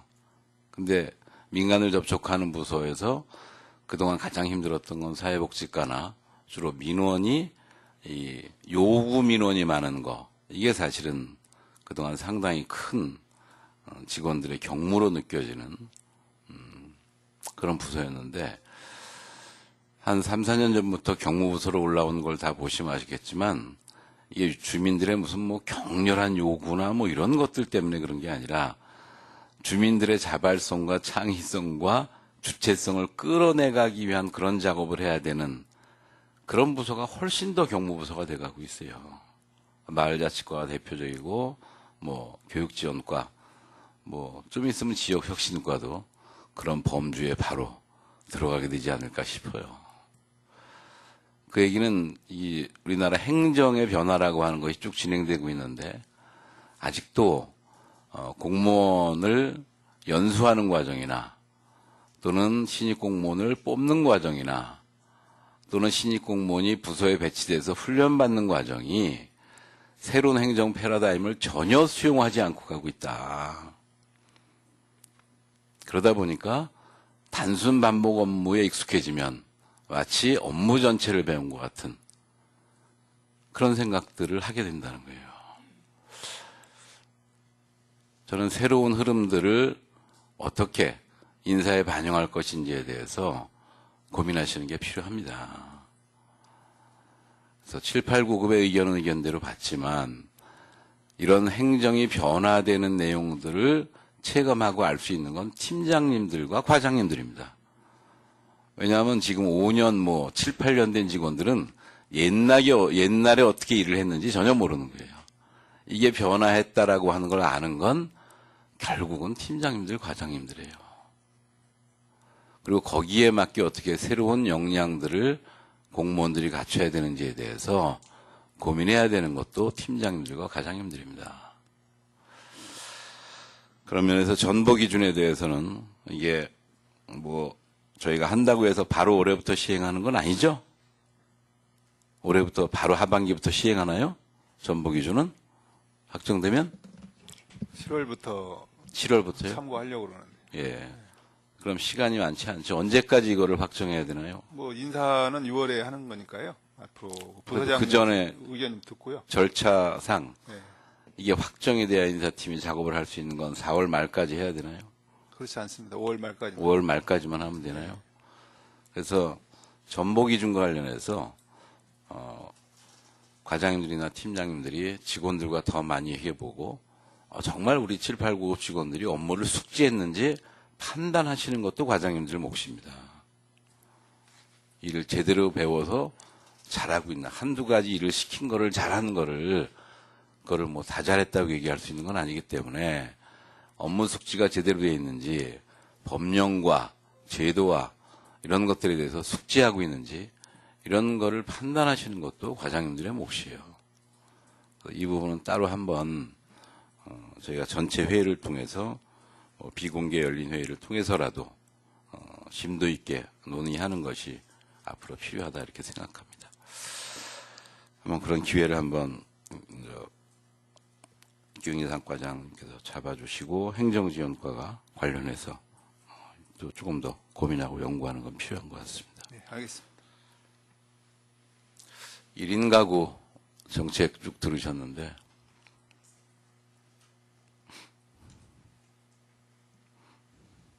우리 안정건설 국장님 1인 가구 정책 들으신 소감이 어때요?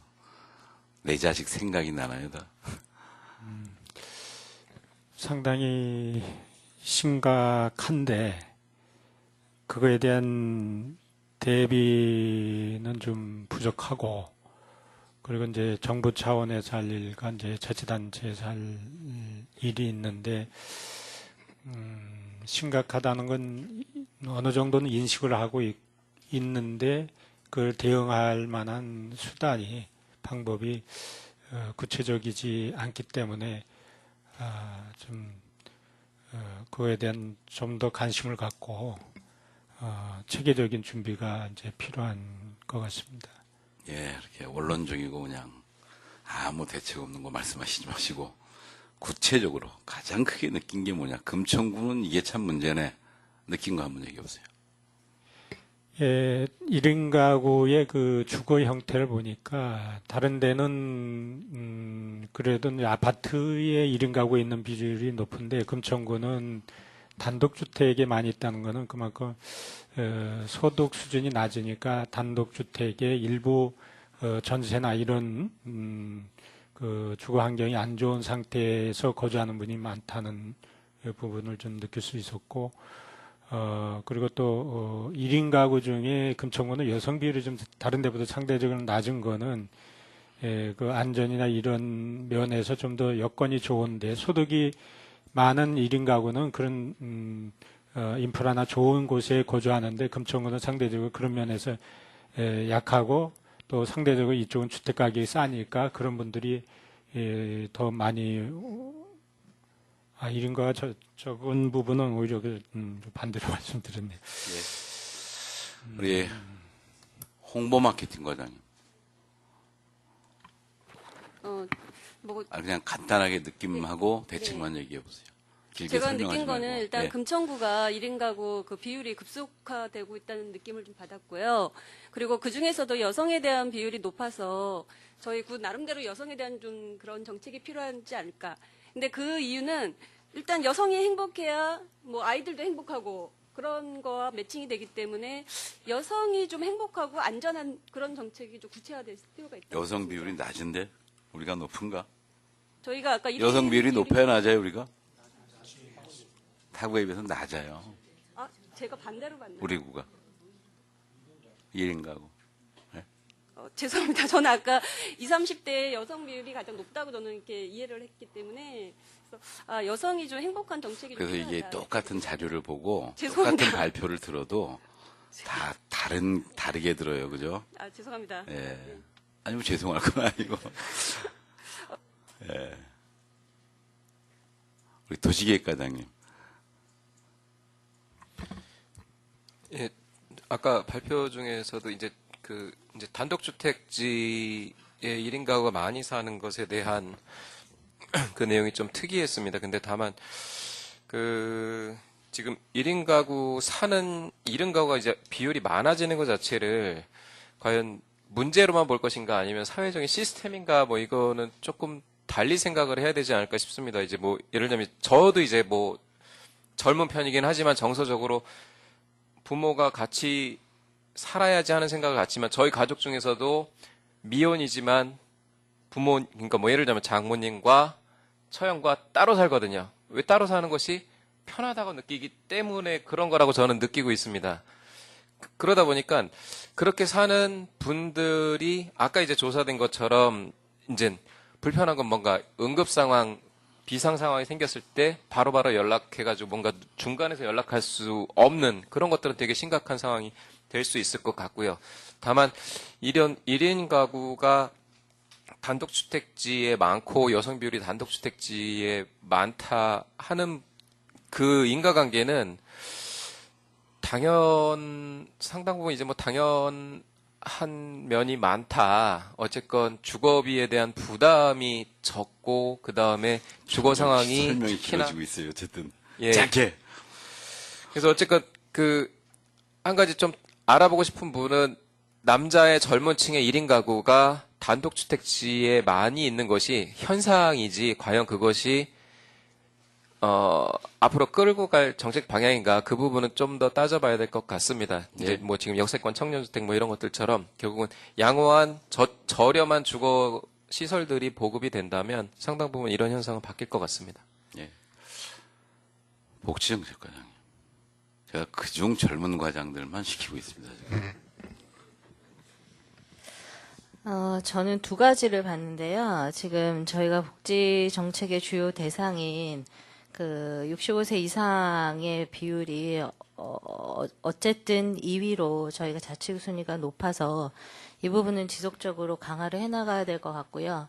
증가율 부분에서 저희가 자치구 4%로 나타난다는 거는 고령화 정책에 대한 좀 실효 대책이 있어야 되지 않느냐 하는 생각이 좀 들었고요. 또 한 가지는 그와 동시에 지금 40대 남성 1인 가구, 40, 50대 1인 가구 비율이 복지 분야에서 조금 제도적으로 보완되어 있지 않은 부분들이 있어서 이게 주택과 관련해서 이제 소득이 낮은 40, 50대 주택에 거주하는 중장년 남성층을 어떻게 찾아낼 건지 저희가 이번에 긴급지원 관련해서 보다 보니까 이 주택과 관련해 취약 취약계층, 그러니까 주거지역 취약계층에 대한 전반적인 조사 자료가 저희 자료가 없더라고요.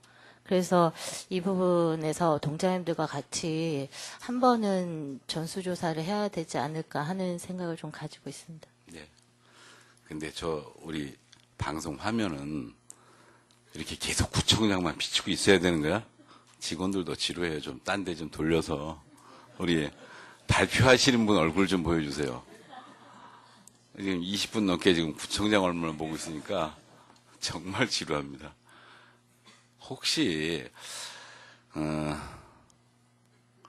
그래 이게 지금 다 얘기하기가 쉽지 않아서 제가 여러분들이 이걸 어떻게 받아들이고 있는가 이런 게 좀 궁금하기도 했고 우리가 지난번에 저출산 고령화에 대해서 한번 한 적이 있죠. 근데 그때 고령화하고 지금 우리 1인 가구 이렇게 증가하는 거 보면서 이런 참 금천구는 10년 뒤가 캄캄하네 이거. 왜냐면 저희가 이 고령화 지수에서도 지금은 뭐 금천구가 특별히 65세 이상이 딴 구에 비해서 탁월하게 많다 이렇게 얘기하기 힘든데 저희가 40대에서 50대 이 10년 20년 내로 고령화되는 거를 계산해 보면 그 비율은 가장 높아요. 사실은 굉장히 심각한 문제거든요.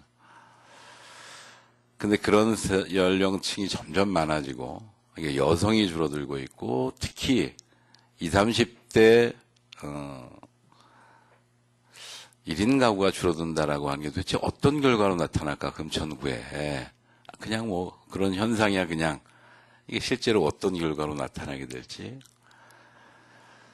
40, 50대 비율이 이렇게 1인 가구가 높다는 건 결국 10년 뒤에 이게 혼자 사시는 어르신들을 관리해야 되는 업무가 다른 거에 비해서 훨씬 많이 늘어난다는 뜻이기도 합니다.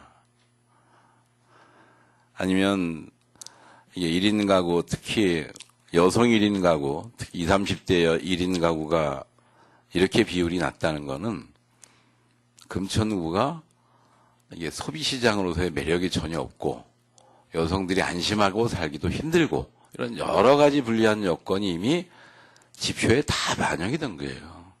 그냥 상징적으로 이 지표가 나타내는 주거, 주차, 범죄 안전, 소비 이런 여러 가지들이 다 이 지표에 함축되어 있어 나타나요. 여기에 출산율 마찬가지입니다. 그래서 제가 이걸 자꾸 발표를 시키는 거는 이게 다른 모든 현상들의 아주 근본적인 원인이라고 생각되기 때문에 이 인구 구조가, 인구 구성이 어떻게 되어 있느냐가 사실은 모든 다른 우리 구가 안고 있는 문제들을 그 원인을 보여주든 그 결과로서 나타난 현상들을 보여주든 다 이걸로 표현되고 있는 겁니다. 1인 가구 문제, 저출산 문제, 고령화 문제는 사실은 우리가 따로따로 발표했지만 맞물려서 돌아가고 있고 구의 모든 행정은 이 문제에 대해서 어떻게 고민하면서 이거를 해결할 건가, 방향을 어떻게 잡을 건가 이런 거에 대해서 사실은 대안을 내놔야 되는 거지 그냥 이렇구나라고 딱 넘어가는 순간 금천구는 서울에 있는 어떤 곳보다 더 불안한 도시로 더 고령화된 도시로 출산율 최저를 극복할 수 없는 도시로 이렇게 낙인찍히고 전락됩니다. 이게 10년 내로 우리들에게 닥치는 일이에요. 모든 공무원 조직과 공직사회의 특성상 내일은 아닙니다. 여기 앉아있는 아마 과장님들 중에 10년 뒤에 이 일을 다루실 사람들은 아무도 없을 거예요. 그래서 여러분들이 일이 아닐 수 있지만 적어도 금천구가 이게 5년 뒤, 10년 뒤를 생각하면 어떻게 바뀔지 이거에 대해서 여러분들이 고민하면서 문제를 풀어줘야 금천구 그리고 금천구민 그리고 여러분들의 후배 공직자들이 적절하게 일을 해내갈 수 있습니다. 그동안은 왜 이런 걸 잘하지 않았냐 정책에 반영하고 처음에 동영상처럼 분권도 돼 있지 않고 우리가 결정할 거 마땅히 없고 예산도 별로 없고 뭐 이런 것까지 고민해가면서 우리가 구청에 근무하겠어? 이런 생각을 가지고 일을 했기 때문에 이런 게 중요하지 않았지만 앞으로는 분권이 좀 더 강화되는 형태로 갈 거고 그리고 지방마다 자기 지방의 고유의 특성에 맞추어서 정책을 생산하고 만들고 그리고 끌고 나가야 됩니다. 그래서 여러분들의 책임이 훨씬 큰 거예요. 10년 뒤에 이 자리에서 이 문제를 가지고 얘기할 사람들은 제가 보니까 아까 한 말씀씩 하신 젊은 분들입니다.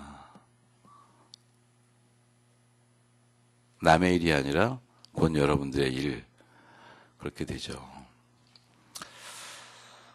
사실은 여러 가지 정책들을 우리가 갖고 있습니다만 모든 국가정책과 그리고 행정과 관련된 정책들은요. 크게 세 부분으로 나눠집니다. 첫 번째는 공간을 지지고 볶고 뭔가를 만드는 인공물을 만들어가는 거. 이게 국가정책의 중요한 것 중에 하나죠. 부동산 정책, 도시계획 정책이 다 그런 것들입니다. 이게 굉장히 장기간을 필요로 하는 사업처럼 보이는데 국가정책 중에 가장 단기에 효과를 내고 가장 짧은 안목으로 진행되는 게 대체로 공간 사업입니다. 실제로는. 두 번째는요, 사회 시스템을 바꾸는 겁니다.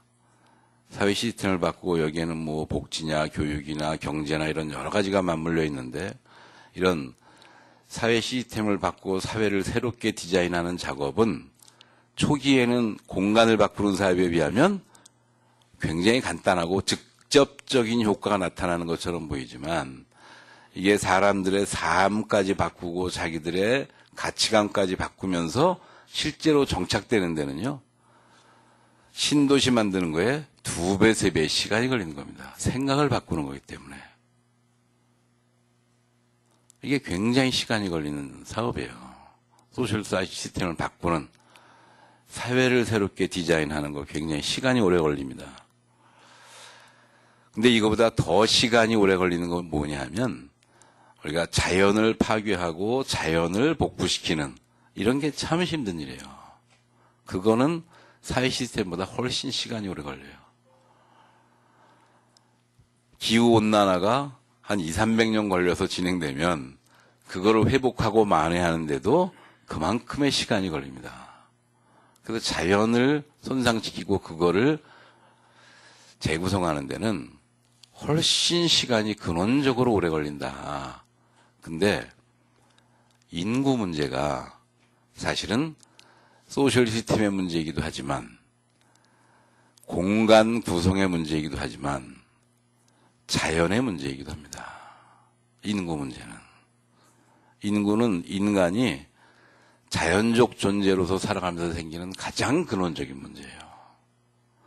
우리가 저출산 대책을 끊임없이 세우는 이유는 이게 시간이 정말 오래 걸리기 때문에 미리미리 준비하지 않으면 대책을 마련할 수가 없는 겁니다.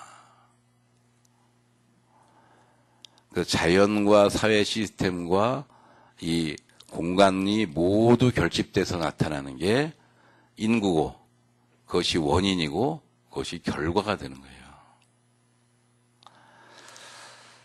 대한민국이 굉장히 빠르게 움직여서 역동성을 가지고 있긴 합니다만 아주 근원적인 거를 깊이 있게 중장기적으로 고민하는 데는 익숙하지가 않습니다.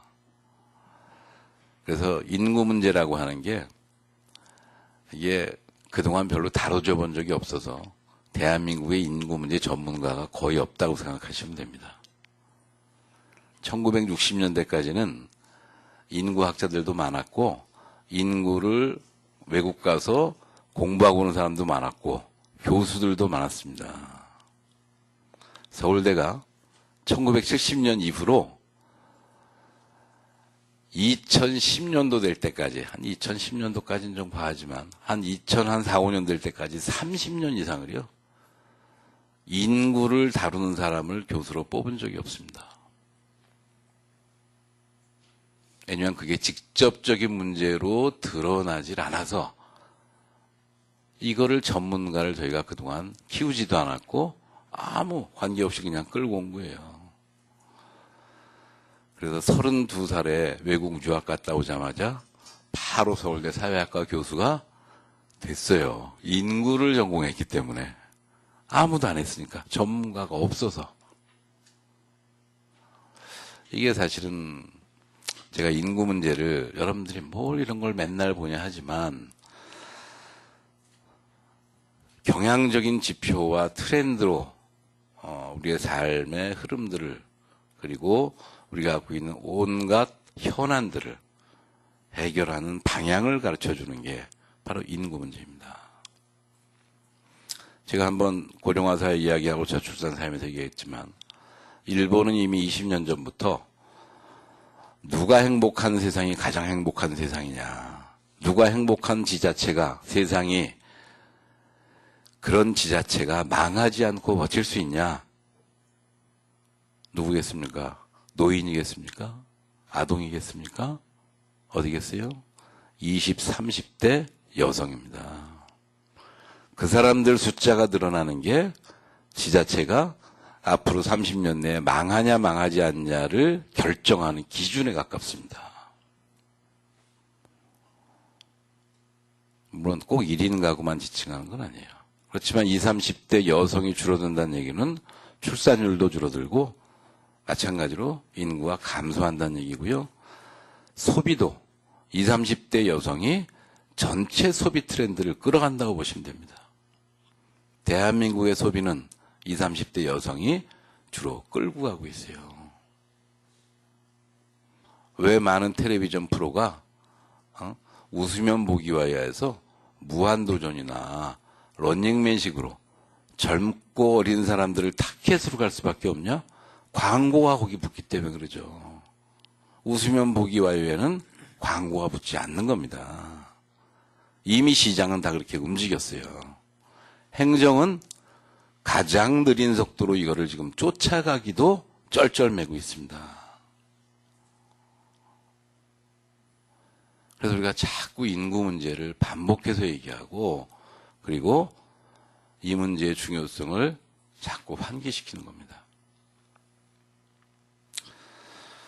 오늘 1인 가구 보면서 저희가 해야 되는 중요한 사업들도 쭉 있습니다. 우리가 1인 가구나 또는 이런 정책을 한다는 건 그냥 우리가 하고 있는 수백 가지 일 중에 하나를 하는 게 아니라 예를 들면 1인 가구 공공 일자리 지원 그 중에서 연령대를 어디로 성을 어디로 대상으로 해서 이걸 집중할 거야. 쥐벨리 하우스를 하나 만드는 걸로 저는 뭐 일자리 지원이나 무슨 뭐 주거 뭐 이런 문제로 할 게 아니라 그러면 청년 그 중에서도 여성들을 유입하려면 구체적으로 어떤 주거 정책들을 만들어야 되는 건가? 행복주택을 어디다 짓도록 땅 주인을 설득하고 거기에 SH공사가 투자할 수 있게 하는 방식은 뭔가? 이런 거를 구체적으로 고민하셔야 된다는 얘기입니다.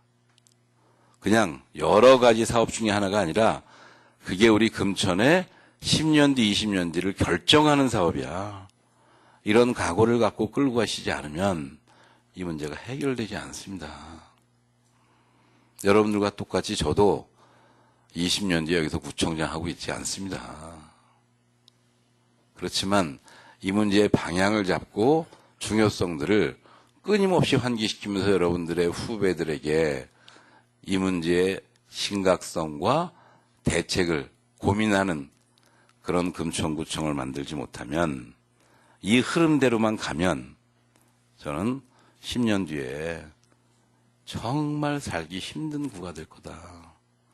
살기 힘든 구가 된다는 거는요. 여러분들의 후배들이 정말 일하기 힘든 구가 된다는 얘기입니다.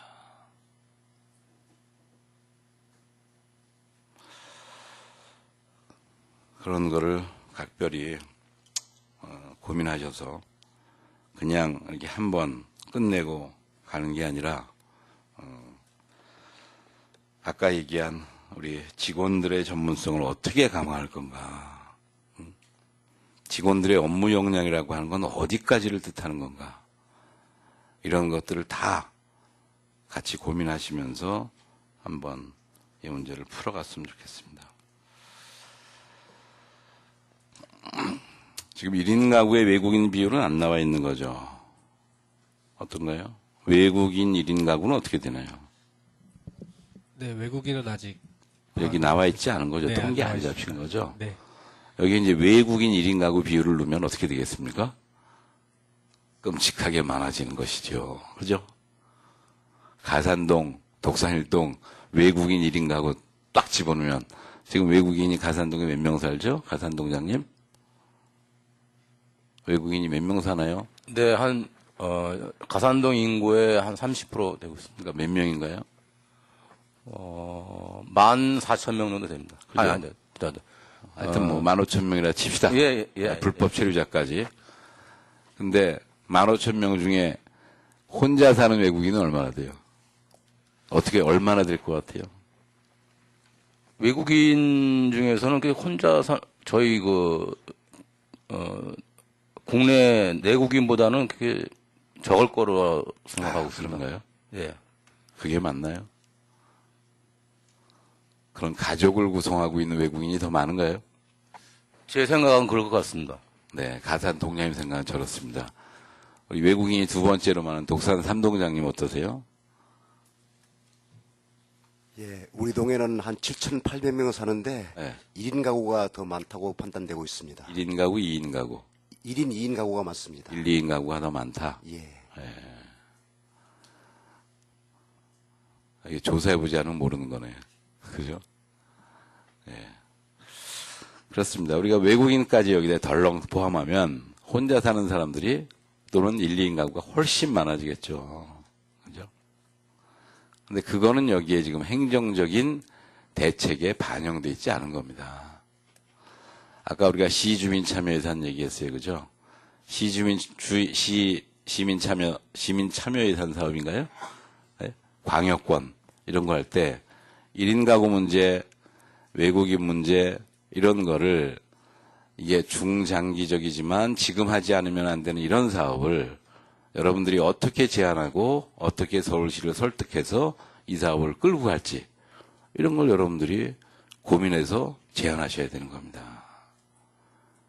주민들하고 같이 그 문제를 터놓고 고민을 해야죠. 그렇게 해서 한번 더 적극적으로 이 문제를 내 부서의 문제로 고민하셔라. 그냥 남의 부서 문제가 아니라 내 부서 문제로 고민하시고 여기에 맞는 적절한 대책이 뭐가 있는지 한번 부총장님이 전체 주의하셔서 진행하신다니까 한번 검토해서 해보시기 바랍니다.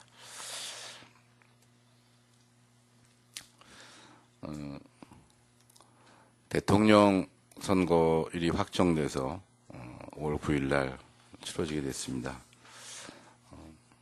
따로 추진단을 꾸리고 여러 가지 다 이제 정상적인 활동을 하시게 될 텐데 이와 관련해서도 각 부서가 특히 해당 추진반에서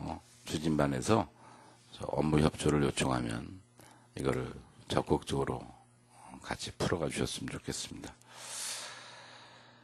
특히 선거법 관련해서는 전 공직자들이 각별하게 조심하셨으면 좋겠다 이렇게 생각합니다.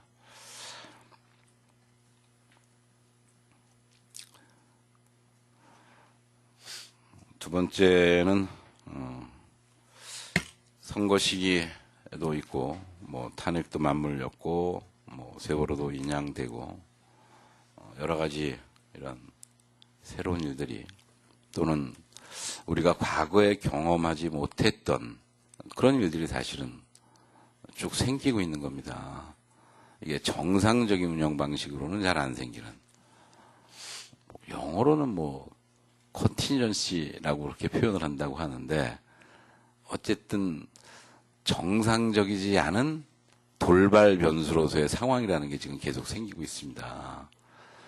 근데 우리가 정상적인 업무를 수행해야 되는 것도 있고 이런 돌발 상황에 대해서 대처해야 되는 것도 있고 그렇습니다.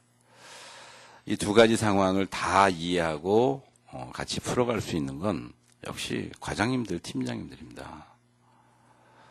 어떤 일이 중요한 일인지 그리고 어떤 일이 긴급한 일인지 어떤 일은 과장님이 나서서 타 부서와 소통하고 과장님들끼리 대화해서 풀 문제인지, 이 문제는 구급 주무관이 해당 부서에 그냥 문서로 통보하고 말 일인지, 이런 것들을 판단하고 결정하는 게 과장님들과 팀장님입니다. 제가 지난 2달간 여러 가지 사안들 때문에 얼굴을 붉히거나 큰 소리로 직원들을 혼낸 경우가 한 4-5번 있었습니다. 근데 이게 전부 무엇이냐?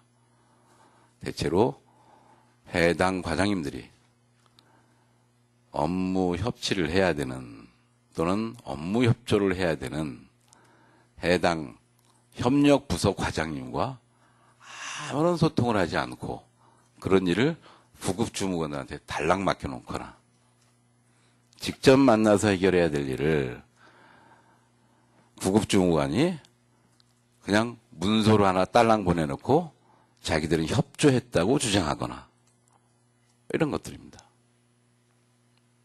그걸 우리가 어떻게 다 아느냐? 그걸 30년 근무한 과장님들과 팀장님들이 그 중요성과 긴급성이 어떤 것인지를 판단할 수 없다면 그건 무능력하거나 업무를 회피하고 있거나 둘 중에 하나입니다.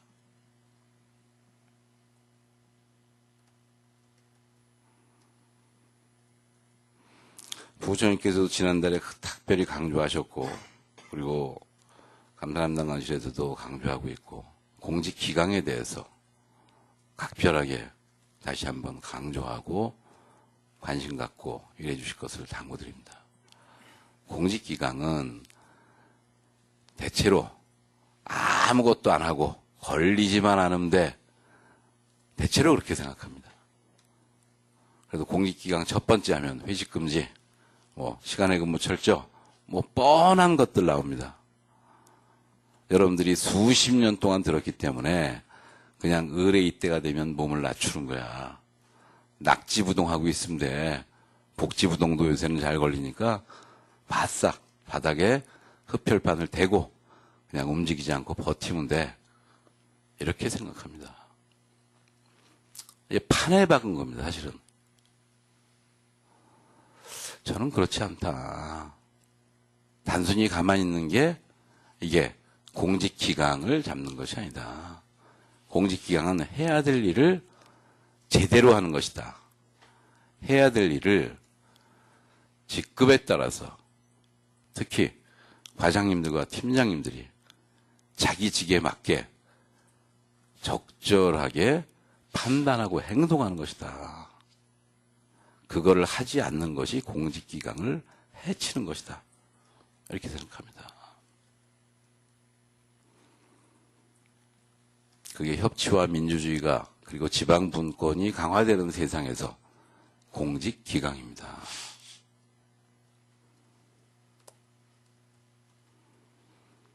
선거법 때문에 아무것도 할 수 없어요가 아니라 선거법에 걸리지 않도록, 그리고 선거법을 위반하지 않는 수준에서 더 열심히 일하는 게 공직자들의 자세입니다.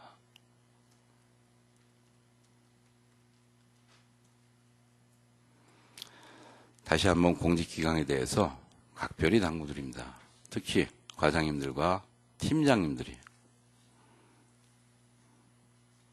아무것도 하지 않는 공직기강이 아니라, 복지부동하는 공직기강이 아니라 원칙과 상식에 입각해서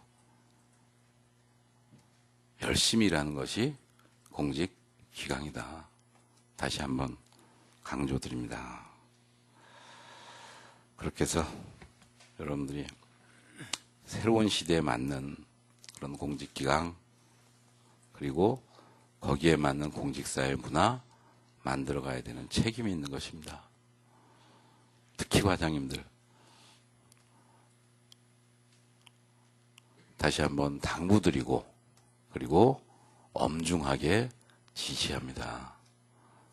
본인이 해야 되는 부서 간 협조와 본인이 처리하고 결단해야 될 일을 하급 직원에게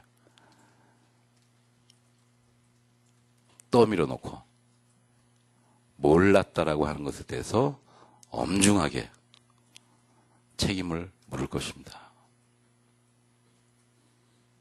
구청장이 관심 갖고 물어보는 것을 해당 과장이 몰랐다라고 이야기하는 일이 발생하지 않도록, 그것이 사고가 이미 터져서 구청장이 물어보고 있는데 그거를 전혀 몰랐다라고 하는 것이 본인들의 책임이 되지 않도록 다시 한번 각별하게 과장님들의 책임을 다시 한번 그 막중한 역할을 강조드립니다. 잊지 마시고 공직사회가 어려운 시기일수록 더 적극적이고 능동적으로 법과 원칙에 따라서 행동한다 라고 하는 생각을 갖고 일을 해주실 것을 당부드리겠습니다. 이상입니다. 이상으로 3월 열린 회의를 모두 마치겠습니다. 수고하셨습니다. 수고하셨습니다.